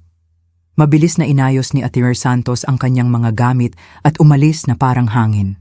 Tanging ako at si Isabela na lamang ang natira. Hinawakan ko ang kanyang kamay, nararamdaman ang init mula sa batang kamay na lumilipat sa akin. Lola, sabi ni Isabela, ang kanyang tinig ay mas kalmado na ngayon. Mababaliw na sila mama at papa. Hayaan mo sila, sagot ko, uminom ng isang sipsip ng tsaa. Mababaliw sila dahil nawala ang pinakamahalaga sa kanila, ang pera. Ngunit ikaw, nabawi mo ang pinakamahalaga sa iyo, ang kapayapaan at ang kinabukasan ng iyong anak. Tumingin ako sa labas ng bintana, ang hapon na araw ay unti-unting naglalaho sa mga puno. Nalock ko na ang balbula ng pera, na-revoke ko na ang karapatan sa mana, mayroon na akong kakampi. Ngayon ay uuwi na ako at sisimula ng huling paglilinis ng mga nalalabing mga kasinungalingan sa aking living space. Isang tunay na paglilinis. Bumalik ako sa bahay nang ang hapon na araw ay lubusang nawala na nagbibigay daan sa madilaw na liwanag ng mga ilaw sa kalye na tumatagos sa bakal na gate. Ang villa ay nakatayo doon, tahimik at kakaiba. Sa loob ng 17 taon, nabuhay ako sa bahay na ito na parang isang high-end na nangungupahan. Lahat ng nasa bahay, mula sa kurtina, mga larawan sa dingding, hanggang sa set ng tsaa, ay inayos ayon sa kagustuhan ni Sofia at Miguel. Sa ngalan ng modernong estetika, sa ngalan ng feng shui para sa negosyo, ginawa nilang isang display ng nagtatangkang maging mayaman ang aking tirahan. Ngunit ngayong gabi, ang display na iyon ay magsasara ng permanente. Pumasok ako sa sala, ang espasyo ay tahimik. Ang mag-asawang Miguel at Sofia ay nagtatago sa itaas, nilalantasan ang kanilang mga sugat sa puso matapos ang pagkabigla ng pagputol ng tulong o abala sa pag-aaway kung sino ang may kasalanan. Mahusay, kailangan ko ng espasyo para sa aking paglilinis. Aling Nena, tawag ko ng malakas. Ang tinig ay umalingaw-ngaw sa buong ground floor. Chichibay, ang tumulong sa akin sa loob ng 10 taon, ay nagmamadaling tumakbo mula sa kusina, hawak pa rin ang punas. Opo, nag-utos ang may-ari, tinawag niya ako. Sandali muna, sabi ko, itinuro ang garahe. Kunin mo sa akin ang pinakamalaking karton na kahon at magdala ng isang folding ladder dito. Nanlaki ang mga mata ni Aling Nena sa pagtataka. Opo, para saan po iyon? Gabi na po at bakit maglilinis pa kayo? Naglilinis ng basura, sagot ko ng maikli. Espiritual na basura. Naglakad ako diretso sa pangunahing dingding ng sala. Doon ay nakasabit ang isang malaking abstract oil painting na kasing laki ng isang malaking kahoy na kama, na puno ng mapupula at itim na mga guhit. Sinabi ni Sofia na ito ay isang painting ng isang sikat na pintor. Binili sa halagang $5,000 para mag-activate ng swerte. Hindi ko nakita ang swerte, nakakita lang ako ng sakit ng ulo tuwing tinitingnan ko ito. Umakyat ako sa hagdan. Ang painting ay mabigat, hindi ako nag-ingat. Tinanggal ko ang kawit para mahulog ito ng malaya. Room! Bumagsak ang painting sa sahig, ang kahoy na frame ay nabasag sa isang sulok. Ang malakas na tunog ay nagulat kay Aling Nena, naghulog pa ng ilang mga karton. Diyos ko madam, ang mahal na painting ni Sofia. Ano ang halaga ng bagay na ito na nakakairita? Bumaba ako sa hagdan. I-take out mo sa garahe, bukas tatawag tayo ng junk dealer para ibenta, ang mapagkakakitaan ay ibibigay ko sa iyo. Bumaling ako sa malaking bintana na nakaharap sa hardin. Doon ay ang mga malulutong at kupas na kurtina, ang makapal na tela na pinilit ni Sofia na palitan ng dating pulang velvet na kurtina. Sinabi niya na ang pulang kurtina ay mukhang bastos tulad ng entablado ng opera. At ang kulay na beige na ito ay sopistikado, ito ay Italian elegance. Tiningnan ko ito, hindi ito elegante. Ito ang kulay ng pagkabagot, ang kulay ng duwag na kompromiso na tinanggap ko sa loob ng maraming taon para panatilihing tahimik ang bahay. Malakas kong hinila, ang tunog ng tela na napunit ay napakasarap sa pandinig. Hinila ko ang bawat kurtina ng walang awa. Ang mga kurtina ay nakabaluktot, ang liwanag ng kalye ay pumasok sa sala na hubad at tapat. Ang silid ay biglang lumawak, mahangin, nakakahinga ng hangin sa halip na ang amoy ng mamahaling tela. Madam, si Aling Nena ay bumulong-bulong. Ang kanyang kamay ay nanginginig habang kinukuha ang mga tela sa sahig. Ginagawa mo iyan, ano ang gagawin ng mga bata kapag nakita nila? Pinutol ko siya. Ang aking mga mata ay tuwid at patas. Kaninong pangalan ang nasa titulo ng bahay na ito, Chichibay? Opo, sa pangalan ni Madam. Pera ni sino ang pambili ng kurtina? Opo, pera ni Madam. Kung gayon, may karapatan akong punitin ito para gawing basahan kung gusto ko. Sabi ko, pagkatapos ay itinuro ang display cabinet sa sulok ng silid. Ngayon, linisin mo ang cabinet na yan para sa akin. Nasa loob ng cabinet ang koleksyon ng mga hiyang regalo na ibinigay sa akin ng aking anak at manugang sa mga pista. Isang set ng tsaa na may gintong gilid, napakaliwanag, sa istilong British Royal, ngunit made in China. Isang jad na pixiu na gawa sa pinindot na bato. Isang set ng coasters na gawa sa marmol na mabigat. Sa tuwing itataas mo ito, ay natatakot kang mahulog at mabasag ang iyong paa. Lahat ay binili gamit ang aking auxiliary credit card. Ibig sabihin, ako mismo ang nagbayad para sa aking mga regalo para makuha nila ang magandang reputasyon. Ipak ang lahat sa kahon, ipadala sa charity shop o ibigay sa kung sino man ang gusto mo. Ngunit Madam, kinuha ni Aling Nena ang kristal na florera, nag-aalangan. Sinabi ni Sofia na ito ay limited edition, mahal pa naman. Mahal ito dahil naglalaman ito ng kasinungalingan.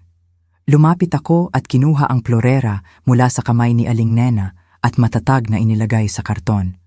Sa bahay na ito mula ngayon, tanging ang mga bagay na may kaluluwa lamang ang papayagang manatili.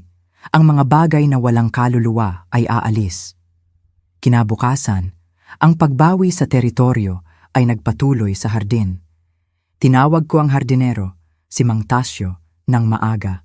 Tiningnan ni Mang Tasyo ang duwenmunti mateponi na koypon sa gitna ng bakuran.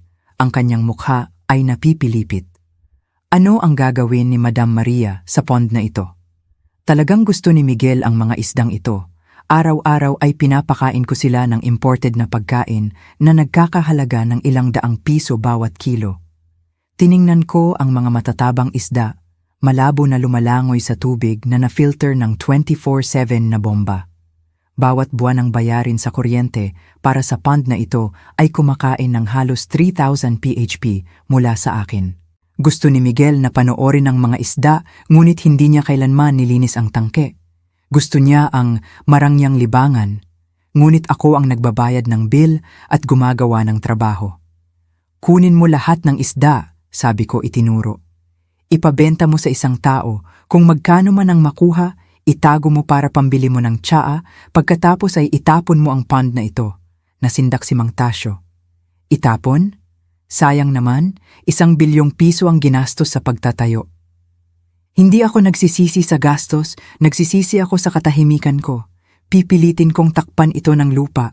Gusto kong magtanim ng isang giya ng bougainvillea, ang uri na kulay pula. At sa ilalim, magbubungkal ka ng lupa, magtatanim ako ng gulay, kangkong, alugbati, pechay. Magtanim ng gulay sa villa, nagkamot ng ulo si Mang Tasyo. Bakit hindi? Masarap ang organic na gulay na kinakain ko. Mas mabuti pa kaysa mag-alaga ng mga isda na alam lang kung paano magbukas ng bibig at kumain ngunit walang silbi tulad ng kanilang amo. Iniwan ko si Mang Tasyo na naguguluhan, pumasok sa bahay. Ang kusina ngayon ay makintab na may mga komplikadong kagamitan sa pagluluto na binili ni Sofia para sa display ngunit hindi kailanman ginamit. Kinuha ko ang lumang kaldero mula sa bodega. Ang kalderong itim, bahagyang may sipit sa bibig, ngunit napakasarap magluto ng isda. Maaga akong nagpunta sa palengke at nakabili ng sariwang isdang keo at isang bigkis ng bulaklak ng lotus. Ngayong araw ay lulutuin ko ang laumam, isang masangsang na putahe mula sa western na laging tinatanggihan ni Sofia na masangsang at hindi elegante. Ipinagbawal niya akong lutuin ito kapag siya ay nasa bahay. Ngunit ngayon ay iba na. Binuksan ko ang kalan. Ang mabangong amoy ng fermented fish sauce ay umaling-awngaw. Kumalat sa bawat sulok ng villa, nagpapalaya sa amoy ng industrial perfume at pekeng pera, ang amoy ng kalayaan. Sa tanghali, naghanda ako ng hapagkainan. Sa tabi mismo ng malaking bintana, kumain ako ng dahan-dahan. Habang kumakain ay tumingin ako sa hardin kung saan si Mang Tasyo ay masipag na nagtatakip sa koi pond. Ang tunog ng pagbagsak ng lupa at bato ay nakakatuwang marinig. Biglang may narinig akong mga yabag na tumatakbo mula sa itaas. Sina Miguel at Sofia ay lumitaw. Ang kanilang mga mukha ay parang mga hukay pagkatapos ng isang gabi na walang tulog at isang umaga na pinahirapan ng ingay. Napatigil sila sa hagdan, tiningnan ang walang laman na sala, ang mga pader na walang laman na natatalsikan ng mga butas ng pako. Pagkatapos ay tumingin sila sa hardin at nakita ang minamahal na koi pond na nababaon. At sa wakas ay tumingin sila sa akin na kumakain ng masarap na laumam. "Mama!" Sigaw ni Miguel, ang kanyang tinig ay nawala. "Sinira mo ang bahay na ito." Hindi ako tumingin. Hinihigop ko ang isang kutsarang mainit na sabaw, nararamdaman ang tamis at alat na dumadaloy sa aking dila. Ibinaba ko ang kutsara, pinunasan ang aking bibig at pagkatapos ay dahan-dahang tumingin sa kanila. "Hindi sinira ni Mama," sabi ko. Ang aking tinig ay kalmado tulad ng lawa sa taglagas. Naglilinis si Mama, naglilinis ng mga basura na hindi sa amin para mabawi ang espasyo sa buhay. "Ang isda ng anak mo, ang painting ng aking kapatid." "Binili gamit ang pera ni Mama," sagot ko. "May karapatan akong itapon ito. Kung gusto mo, pumunta ka sa basurahan at kunin mo ulit. At ngayon, kung ayaw mong kumain ng laumam, ang pagkain na sinasabi mong mabaho, lumabas ka. Huwag kang tumayo doon at sirain ang masarap kong hapunan." Tumayo sila doon na parang nakapako, tumitingin sa akin. Sa unang pagkakataon, napagtanto nila na ang bahay na ito ay hindi na kanilang entablado. Nagbago ang direktor ng script at ang kanilang mga papel ay walang awang tinanggal. Bumalik ako sa kaldero, kumuha ng isa pang malutong na bulaklak ng lotus. Masarap. Hindi ko pa naranasan ang isang pagkain na kasing sarap nito.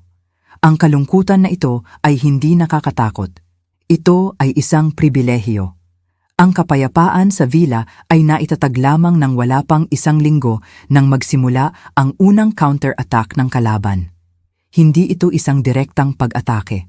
Alam nila na ang pinto ay sarado at ang balbula ng pera ay nalock, kaya lumipat sila sa gerilya na taktika na umaatake sa sikolohiya, nagtatago sa likod ng pagmamahal ng pamilya. Nagsimula ito sa isang tawag sa telepono bandang 3 GMT ng hapon. Ang oras na karaniwan kong pinagninilayan sa hardin, isang kakaibang numero. Binuksan ko ang telepono, isang saglit na pag-aalinlangan. "Hello, Maria?" "Ako." "Celia. Ito si Celia, ang nanay ni Sofia." Ang tinig ng aking biyenan mula sa distrito ng Tanbin ay matamis at malagkit tulad ng pulot na may artipisyal na pampatamis.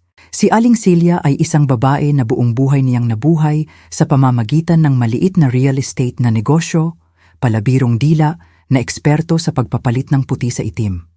Karaniwan, hindi siya tumatawag sa akin, maliban kung kailangan niya ng pera o ipagyabang ang bagong designer bag ng kanyang anak.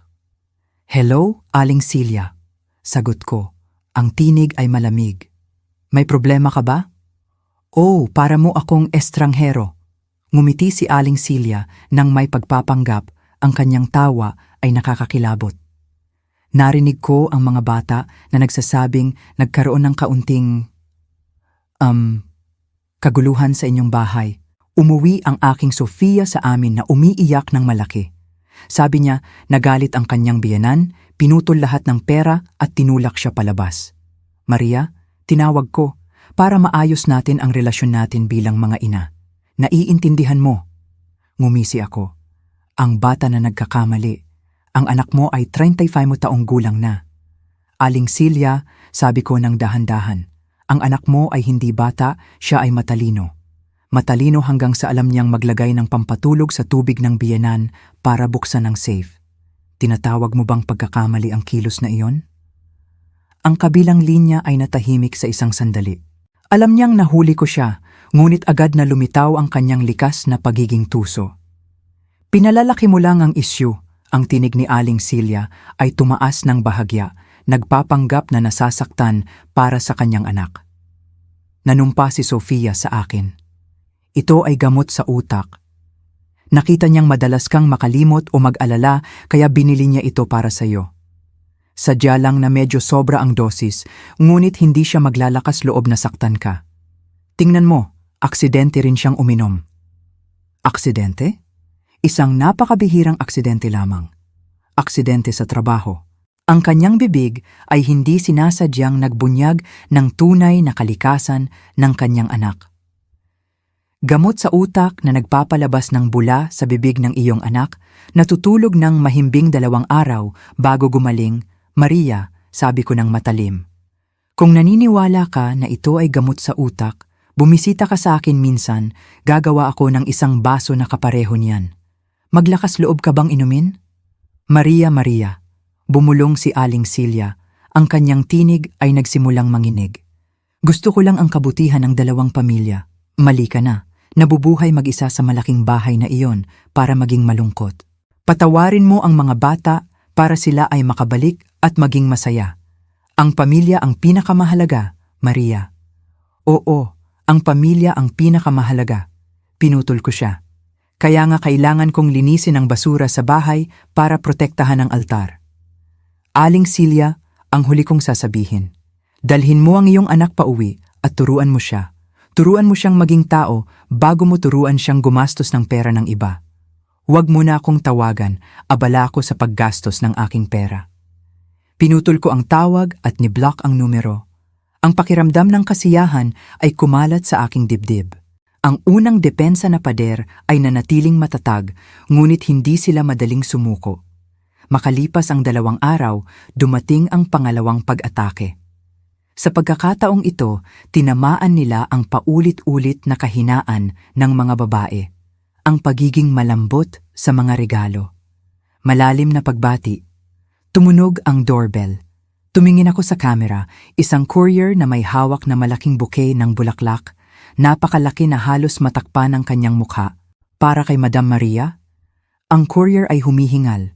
Inilagay ang bouquet ng bulaklak sa isang batong mesa sa beranda. Ang nagpadala ay nagsabing, personal delivery. Tiningnan ko ang bouquet ng puting liryo. Isang kagubatan ng puting liryo na nakabalot sa marangyang Ingles na dyaryo, nakatali sa isang malaking satin ribbon. Ang mabigat na masangsang na amoy nito ay tumagos sa aking ilong, nagdudulot ng pagkahilo. Alam ni Sofia na kinaiinisan ko ang mga liryo. Milyong beses ko nang sinabi sa kanya na ang amoy ng liryo ay nagdudulot sa akin ng sakit ng ulo at nagpapaalala sa akin ng libing ng aking asawa kung saan lahat ng bulaklak ay puting liryo. Ngunit nagpadala pa rin siya. O hindi niya kailanman naalala ang aking sinabi o sinasadya niyang inisyahan ako. Anuman ang mangyari, hindi ito isang paumanhin. Ito ay isang pang-aalipusta na nakabalot sa tissue paper. Kinuha ko ang card na nakasabit sa pagitan ng mga bulaklak, ang maingat na sulat kamay ni Sofia. Mahal kong mama, alam kong galit ka, ngunit mama, ang bahay ay malungkot kapag wala ka. Nagpadala ako sa iyo ng pinakadalisay na mga bulaklak. Sana ay mapatawad mo ako at bigyan kami ng pagkakataong itama ang aming pagkakamali. Mahal na mahal kita, ang iyong mapagmahal na manugang Sofia. Mahal na mama, ang iyong anak na babae na malambot na manugang. Ang mga walang kabuluhang salita ay sumasayaw sa aking harapan na parang isang palabas. Sino ang tingin niya sa akin? Isang matandang ulyanin na uhaw sa pagmamahal na ang isang bouquet ng bulaklak ay sapat na para makalimutan na muntik na siyang lasingin? Iniisip ba niya na ang 2 milyong PHP na bouquet na ito ay makakabili muli ng tiwala na nagkakahalaga ng 20 milyong PHP? Napatawa ko ng mapait. Masyadong inosente at masyadong minamaliit ako. Aling Berto, tawag ko ng malakas. Si Aling Berto, ang bantay ng kapitbahayan na nagpapatrolya nang marinig ang tawag ay pinatakbo ang kanyang bisikleta. Opo. Maria, tawag mo ako. Itinuro ko ang malaking puting buke ng liryo na naglalabas ng nakakabinging amoy sa mesa. Mang Berto, pakiusap, dalhin mo ang buke na ito. Nanlaki ang mga mata ni Mang Berto na sasabik. Napakaganda ng bulaklak, madam. Para sa akin ba? Para sa akin, para ilagay sa bahay? Umiling ako, matatag ang aking tinig. Huwag mong dalhin sa bahay, malas iyon. Mang Berto, dalhin mo sa dulo ng pasukan kung saan ang puntod ni Madam Six na nagtitinda ng lugaw dati, ilagay mo doon para sa akin. Nanlaki ang mga mata ni Mang Berto, lubos na nagulat. Puntod ni Madam Six, ngunit ang mga bulaklak na ito ay sariwa pa, bakit mo sila dadalhin sa puntod? Dahil ito ay sa patay, sagot ko. Ang aking mga mata ay malamig na tumitingin sa mga puting talulot. Ito ay bulaklak ng pagdadalamhati sa pagmamahal ng ina at anak na namatay ng maaga. Gusto ni Madam Six ang mga liryo noong nabubuhay pa siya, tatanggapin niya ito, ngunit ako nabuhay pa, hindi ko tatanggapin ang bulaklak na parang libing. Nanginginig si Mang Berto na tumingin sa akin na may pag-aalangan. Marahil ay hindi pa niya naririnig ang mabait na si Madam Maria na nagsasabi ng mga masasamang salita. Ngunit ginawa pa rin niya ito. Isinakay ni Mang Berto ang bouquet ng bulaklak, ang masangsang na amoy ay sumusunod sa kanya palabas ng gate ng aking bahay. Salamat, Mang Berto, sabi ko na sumusunod. Siguraduhing maayos ang pagkalagay, sabihin mong nagpadala ako ng pagbati kay Madam Six. Tumayo ako at tumingin hanggang sa mawala ang bouquet ng bulaklak sa kanto. Bumalik ako sa bahay at naghugas ng aking mga kamay ng lubusan gamit ang disinfectant soap na parang gusto kong hugasan ng pekeng amoy na dumampi sa aking mga kamay. Ang aking telepono ay muling nag-vibrate.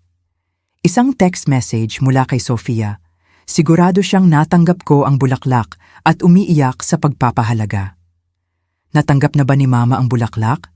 Pinili ko ang bawat isa. Mamayang gabi, pupunta kami ni Miguel sa bahay para kumain kasama si Mama. Nakakamiss ang nilagang bibe ni Mama. Binasa ko ang text message. Ang sulok ng aking bibig ay bahagyang tumaas sa isang mapanuyang ngiti. Nilagang bibe? Sige, pero hindi ngayon. Pinindot ko ang block contact button, nagdagdag ng isa pang pangalan sa blacklist. Ang pinto ng komunikasyon ay ganap na nagsara. Maaari silang pumasok sa aking bahay para kumain, ngunit kailangan nilang tapakan ang bangkay ng dating mahinang ako. Ang pag-ulan ng Maynila ng Mayo ay biglang dumating, malakas at marahas na parang nais nitong hugasan ang lahat ng alikabok ng lungsod. Nakatayo ako sa bintana sa ikalawang palapag, tumitingin sa gate ng bahay sa pamamagitan ng puting kurtina ng ulan, isang figura ang nakatayo doon. Walang payong, walang kapote, si Miguel. Nakatayo siya doon, nababasa na parang asong kalye na iniwan ng amo. May hawak na sobre na maingat na nakabalot sa plastic bag. Hindi siya nagring ng doorbell. Alam niyang walang silbi ang pagring. Nakatayo lamang siya doon na nakatingin sa bintana ng aking silid sa mahabang panahon, pagkatapos ay ipinasok ang sobre sa siwang ng mailbox at tahimik na umalis. Ang kanyang likod ay nakabaluktot. Baluktot, mas peking kaysa sa edad na 40. Naghintay ako hanggang sa nawala ang kanyang lumang motorsiklo bago bumaba para kunin ang sulat. Hindi sulat para humingi ng pera. Sigurado ako doon. Dahil ang humihingi ng pera ay hindi kailanman aalis nang hindi nakakamit ang layunin. Umupo ako sa sofa, ang sofa na kahoy na munisipal na pinalitan ko ng kakaibang Italian leather set at binuksan ang sobre. Ang sulat kamay ni Miguel ay hindi maayos, nanginginig, bahagyang malabo dahil sa tubig ulan na pumasok. Mama, nagsisimula ang liham. Hindi ko isinulat ang liham na ito para hilingin sa iyo na buksan muli ang card. Hindi rin ako humihingi ng iyong tawad dahil alam kong hindi mapapatawad ang aking kasalanan. Gusto ko lang umamin sa iyo ng isang bagay. May utang ako sa online gambling, Mama. 3 milyong PHP. Alam ni Sofia, ngunit sa halip na mangumbinsi, pinilit niya akong humanap ng paraan para makuha ang titulo ng lupa mo para makabawi. Hindi ko inaasahan ang iyong tawad, hinihiling ko lang sa iyo. Huwag mo kaming pabayaan, Miguel. Wala siyang kasalanan, lahat ay kasalanan ko ang nanunukso. Tumingin ako kay Miguel. Ikaw naman, may masasabi ka pa ba? Tumingin si Miguel sa akin, ang kanyang mga mata ay nasasaktan ngunit mas tapat kaysa dati. Ang pinakamalaki kong kasalanan, Mama. Ako ay lalaki, ngunit hindi ko na itama ang aking asawa. At nakiisa pa ako sa aking asawa para saktan ka. Hindi ko sila dinala dito para hilingin na bumalik kami o humingi ng pera. Gusto ko lang siyang humarap sa'yo, yumukod at umamin ng pagkakamali para makita ko at makita niya kung gaano kami kasama. Tumigil siya, lumunok at nagpatuloy. Nabenta na namin ang kotse, Mama. Nakabayad kami ng kaunti sa utang. Ngayon ay lilipat kami sa paupahan. Magiging grab driver ako, magiging hairdresser si Sofia, mabubuhay kami ng mag-isa. Tiningnan ko ang dalawang anak sa harap ko, mukha silang kaawa-awa, pagod, ngunit kakaiba. Naramdaman ko silang mas tao kaysa dati. Kapag ang barnis ay nalagas, ang pinakaloob ng tao ay lumitaw. Kahit na ang pinakaloob ay nabubulok, hindi bababa sa ito ay totoo. Magaling, tumango ako. Tinanggap ko ang iyong pag-amin. Ang mga mata ni Sofia ay nagliwanag sa isang mahinang pag-asa. Mama, pinatawad mo na ba kami? Pinatawad ko na, sabi ko. Ang tinig ay kalmado. Pinatawad ko ang iyong kilos ng paglalagay ng gamot. Dahil sa basong iyon, nagising ako. Alam ko na kung paano ko pinalaki ang mga ulupong sa aking kandungan. Bumaba ako ng isang baitang at tumingin diretso sa mukha ni Sofia. Ngunit makinig ka ng mabuti dito. Sofia, ang pagpapatawad ng Mama ay hindi nangangahulugang nakalimutan ko at lalo na hindi nangangahulugang naniniwala ako. Ang pagtitiwala ay tulad ng baso ng tubig, kapag nabuhos na, hindi na ito mapupuno muli. At kahit na mapuno mo pa ito, puno pa rin ito ng dumi. Lumapit ako kay Miguel, inilagay ang aking kamay sa kanyang balikat, ang kanyang balikat ay mas naging payat. Mama, pinatawad ko ang iyong kahinaan, Miguel. Ngunit hindi ako magiging life buoy para sa iyong kahinaan. Hindi ako nagputol ng tulong dahil kinamumuhian kita, pinutol ko para iligtas ka. 14 taong gulang ka na, Miguel, oras na para maglakad gamit ang sarili mong mga paa, hindi gamit ang wallet ni Mama. Si Miguel ay nanginginig, nais niyang yakapin ako. Umatras ako at pinanatili ang distansya, isang hindi nakikitang ngunit matatag na distansya. Huwag mo akong yakapin sa ngayon. Hindi pa ako handa at hindi pa kayo karapat-dapat. Itinuro ko palabas ng gate kung saan naghihintay ang taxi. Umuwi na kayo, alagaan ang inyong buhay. Huwag kayong umuwi dito para kumain ng libre. Huwag kayong tumawag para magreklamo tungkol sa kahirapan. Si Isabela, babayaran ko ang kanyang matrikula ngunit siya ay mananatili sa akin o sa boarding school. Huwag hayaan siyang makita ang kanyang mga magulang na may utang sa pagsusugal. Kapag nabayaran na ninyo ang lahat ng inyong utang, namumuhay ng maayos, nakatayo ng may dignidad ng hindi kailangang umasa sa Mama, saka kayo bumalik at kumatok. Ngunit sa ngayon, sabi ko ng malamig at matatag, lumabas kayo sa bahay ko. Si Miguel ay tumayo na parang napako sa kinatatayuan. Nakikita niya na hindi nagbibiro ang kanyang ina. Hinawakan niya ang kamay ni Sofia, yumukod sa akin ng malalim. Ang unang paggalang pagkatapos ng maraming taon. Pagkatapos ay pareho silang tumalikod at tahimik na lumabas ng pinto. Ang tunog ng mabigat na yapak sa sahig. Tumayo ako doon na nakatingin sa mga likod ng dalawang talunan na naglalakad patungo sa totoong buhay. Hindi ako nakaramdam ng panghihinayang, nakaramdam ako ng ginhawa. Ang bakal na gate ay dahan-dahang nagsara. Rom! Ang tunog ng pagkasara ng pinto ay tiyak. Iyon ang tunog ng pagtatapos ng isang trahedya at ang tunog ng pagsisimula ng ganap na kalayaan. Tumalikod ako at pumasok sa aking bahay. Ang bahay ngayon ay tunay na sa akin. Makalipas ang 9 na buwan, ang oras ay hindi na sinusukat sa mga takdang petsa ng pagbabayad ng bayarin o mga pagbisita ng mga anak para manghingi. Sinusukat ito sa haba ng giya ng bougainvillea sa labas ng gate. Ang mga kumpol ng matingkad na pulang bulaklak ay ganap na natakpan ang dating malamig na bakal na bakod, kumikislap sa araw ng Manila. Nakaupo ako sa bagong itinayong hexagonal gazebo sa gitna ng hardin. Kung saan dati ay isang maluho at magastos sa kuryente na koi pond. Ngayon ay mga malalagong gulay. Kangkong, alugbati, pechay ang tumutubo mula sa mismong lupa na dati ay ginamit lamang para sa pagmamalaki. Sa ibabaw ng batong mesa ay isang tipot ng Tai Ho Lotus Tea at isang plato ng bandalon na bagong luto ko. Ang mabangong amoy ng dahon ng pandan ay nahalo sa malinis na amoy ng lotus. Uminom ako ng isang sipsip ng tsaa. Ang mapait na tamis ay kumakalat, puno ng kapayapaan. Wala nang maingay na tunog ng telepono. Wala nang mga text message na nagrereklamo tungkol sa kahirapan. Tanging ang tunog ng mga maya na kumakanta sa bubong. Ang bakal na gate ay bahagyang bumukas. Si Isabela ay pumasok sa bakuran dala ang kanyang electric bike.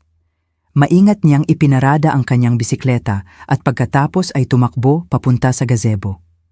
Ang pawis ay tumatagaktak sa kanyang noo, ngunit ang kanyang ngiti ay mas maliwanag kaysa dati. Wala na ang lungkot ng isang bata na napilitang mabuhay sa isang bahay na puno ng intriga at pagkakautang. "Lola, luto na ba ang cake?" Nasinghot niya ang amoy ng dahon ng pandan mula sa labas ng gate. Ngumiti ako at itinulak ang plato ng cake papunta sa kanya. "Luto na, kainin mo habang mainit pa. Kumusta ang pag-aaral mo ngayong araw?" Habang kumakain ng isang piraso ng malagkit na cake, ngumunguya ng masarap. "Opo, masaya po ako. Nakakuha ako ng 9 na puntos sa math test." Pero..." Bahagya siyang natigilan, sumulyap sa akin na nag-uusisa. Alam kong gusto niyang sabihin. Sa loob ng 6 na buwan, siya ang tanging tulay sa pagitan ko at ng magulong mundo sa kabila ng gate. "Sabihin mo lang," sabi ko, nagbuhos ng isa pang tasa ng tsaa. "Kumusta ang mga magulang mo?" Habang nilulunok ang piraso ng cake, ang kanyang tinig ay bahagyang bumaba, ngunit hindi maitatago ang pagmamalaking tila lumalabas. Mas lalong naging maitim si Papa Miguel, Lola. Si Papa ay nagmamaneho ng Grab buong araw. Sa gabi, nagde-deliver ako ng mga damit para sa ilang tindahan. Kahapon ay dumalaw si Papa sa paaralan para bigyan ako ng baon. Ang mga kamay ni Papa ay naging magaspang na. "Talaga ba?" Tanong ko, ang tinig ay kalmado. "Nagreklamo ba siya?" "Opo, noong una." Sinabi ni Papa na masakit ang kanyang likod, sinabi niyang mahirap ang mga customer. Ngunit ngayon ay madalang na siyang magreklamo. Sabi ni Papa, masarap daw ang tulog niya sa gabi. Pagkahiga niya, humihilik na siya. Hindi na siya biglang nagigising dahil sa takot na baka hanapin siya ng mga nagpautang tulad ng dati. Tumango ako. Masarap na tulog. Ang bagay na halos ikamatay ng kanyang asawa noong nakaraang 6 na buwan. Napatunayan na ang masarap na tulog ay hindi nagmumula sa pampakalma, ito ay nagmumula sa marangal na paggawa. At si Mama Sofia, tanong ko pa. Si Mama Sofia ay nakakuha ng trabaho bilang tagapag-ayos ng buhok sa isang maliit na salon sa isang eskinita sa Distrito B. Noong una, palagi siyang umiiyak dahil nabali ang kanyang kuko at pinagalitan ng mga customer. Ngunit ngayon ay mahusay na siya, nakakakuha pa siya ng dagdag na tip mula sa mga customer. Noong isang araw, ipinagmalaki niya sa akin na nakabili siya ng lipstick gamit ang sariling sahod. Sinabi niya na mas pinahahalagahan niya ang lipstick na iyon kaysa sa mga branded na lipstick na naswipe niya noon gamit ang iyong card, Lola. Tumingin ako sa mga mata ng aking apo. Sa mga mata na iyon, nakakita ako ng kaginhawahan. Ang aking mga magulang ay nahulog sa kailaliman ng bangin, ngunit sa ilalim ng bangin na iyon, nagsimula silang matutong umakyat gamit ang kanilang sariling mga kamay, hindi gamit ang elevator na ginawa ko. Nabanggit ba nila ang tungkol kay Lola? Mabilis na tumango si Isabela. Opo, tinanong ni Papa kung okay ka. Sinabi rin ni Papa na huwag akong humingi ng pera kay Lola nang walang dahilan, na dapat hayaan si Lola na mag-enjoy sa kanyang pagtanda. Sinabi ni Papa na namimiss niya ang nilagang bibi ni Lola, ngunit hindi pa siya naglakas loob umuwi. Natatakot si Papa na makita ang mukha ni Lola at makaramdam ng kahihiyan. Tumingin ako sa bougainvillea na umuuga sa hangin, isang pakiramdam ng init ang kumalat sa aking dibdib. Hindi ito tagumpay, kundi kapayapaan. Ang aking kalupitan noong araw na iyon ay naging pinakamalaking habag. Kung patuloy akong magpaparaya, patuloy na magbibigay ng pera para takpan ang mga butas na nilikha ng kanilang masasamang gawi, napatay ko ang pagkatao ng aking anak. Pinutol ko ang nakakalaso na gatas ng suso para pilitin silang huminto sa pagiging palaasa. At ngayon, ang aking 40 taong gulang na anak ay sa wakas ay nagsisimulang lumaki. Sabihin mo sa iyong ama, sabi ko ng dahan-dahan, ang aking mga mata ay nakatingin pa rin sa malayo, na si Lola ay maayos pa rin at nagluluto pa rin ng nilagang bibe. Ngunit hindi pa sa ngayon. Sabihin mo sa iyong ama na magpatuloy sa pagmamaneho ng maayos, bayaran ng lahat ng kanyang utang. Kapag hindi na sumasakit ang kanyang likod dahil sa paggawa, hindi na nasasaktan ang kanyang puso dahil sa pagmamalaki, saka siya umuwi. Ngumiti ng malaki si Isabela, hinawakan ng aking kulubot na kamay. Opo, eksakto kong sasabihin. Lola, sa tingin ko ay iba ka na ngayon kumpara noon. Paano ka naiiba, anak? Mas maganda ka, parang malaya ka na, tulad ng phoenix sa mga kwentong bayan, lumilipad mula sa abo. Napatawa ako at hinaplos ang buhok ng aking anak. Phoenix na muling ipinanganak, magandang paghahambing. Muli kong tiningnan ang villa sa likuran ko. Hindi na ito malamig at madilim tulad ng 6 na buwan na ang nakalilipas. Ang mga bintana ay nakabukas ng maluwag para sa hangin. Wala nang mga kurtina na nagtatakip sa katotohanan. Wala nang mga mamahaling walang buhay na mga larawan. Tanging ang living space ng isang babaeng natagpuan muli ang kanyang sarili. Inakala kong ang aking buhay ay anino lamang ng aking asawa at mga anak. Inakala kong ang aking halaga ay nasa dami ng pera na ibinibigay ko. Ngunit ako ay nagkamali. Ang aking halaga ay nasa aking tinig, nasa kakayahan kong sabihing hindi sa pang-aabuso at oo sa aking sarili. Kinuha ko ang tasa ng tsaa at ininom ito hanggang sa huli. Ang matamis na aftertaste ay nananatili sa aking dila. Ang buhay sa edad na 68 ay lumalabas na ang pinakamagandang panahon para magsimula. Hindi ako nag-iisa. Mayroon akong hardin na aalagaan. Mayroon akong apo na iibigin sa tamang paraan. At higit sa lahat, mayroon akong kalayaan. Sige na, kumain ka na at mag-aral ka na. Pinasigla ko si Isabela. Ngayong gabi, tuturuan ka ni Lola kung paano lutuin ang shellfish na pinapakuluan. Ang mga babae ay dapat alam kung paano magluto. Ngunit dapat din nilang malaman kung paano kumita at mag-ipon ng pera, anak.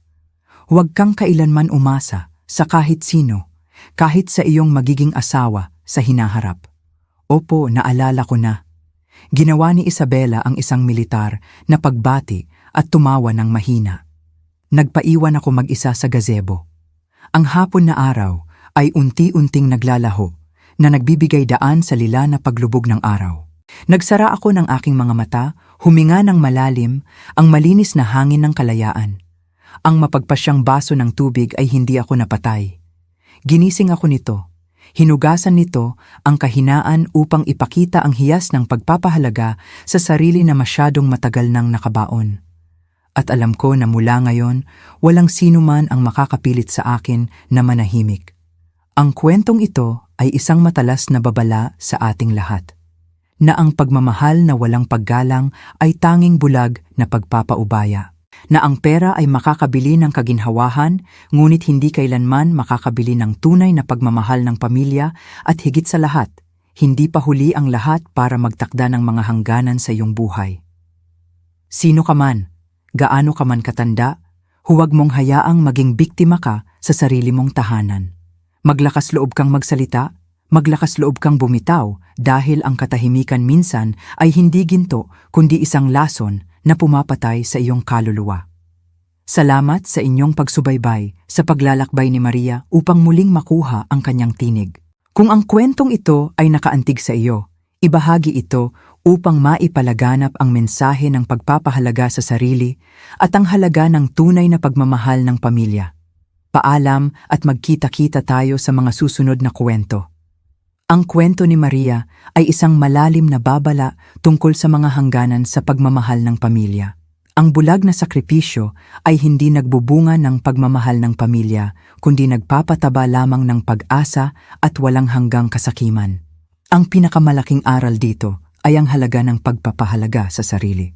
Maglakas loob na sabihing hindi upang protektahan ang iyong dignidad gaano man kasakit. Minsan, ang kalupitan sa pagputol ng suportang pinansyal ay ang pinakamaaw na kilos upang matulungan ang mga bata na matutong lumaki at tumayo sa sarili nilang mga paa. Huwag hayaang ang katandaan ay lumubog sa pagpapasakop. Mamuhay ng malaya, may dignidad at kontrolin ang iyong buhay hanggang sa huling hininga. Ngayon, kung nagustuhan mo ang kwentong ito, i-click ang like, mag-subscribe sa channel, at ipaalam sa amin kung aling bahagi ang pinaka-nakakagulat sa iyo. Ang bawat subscribe at komento mo ay isang malaking motibasyon para sa amin na patuloy na magbahagi ng mas makabuluhang mga bagay sa buhay. Maraming salamat.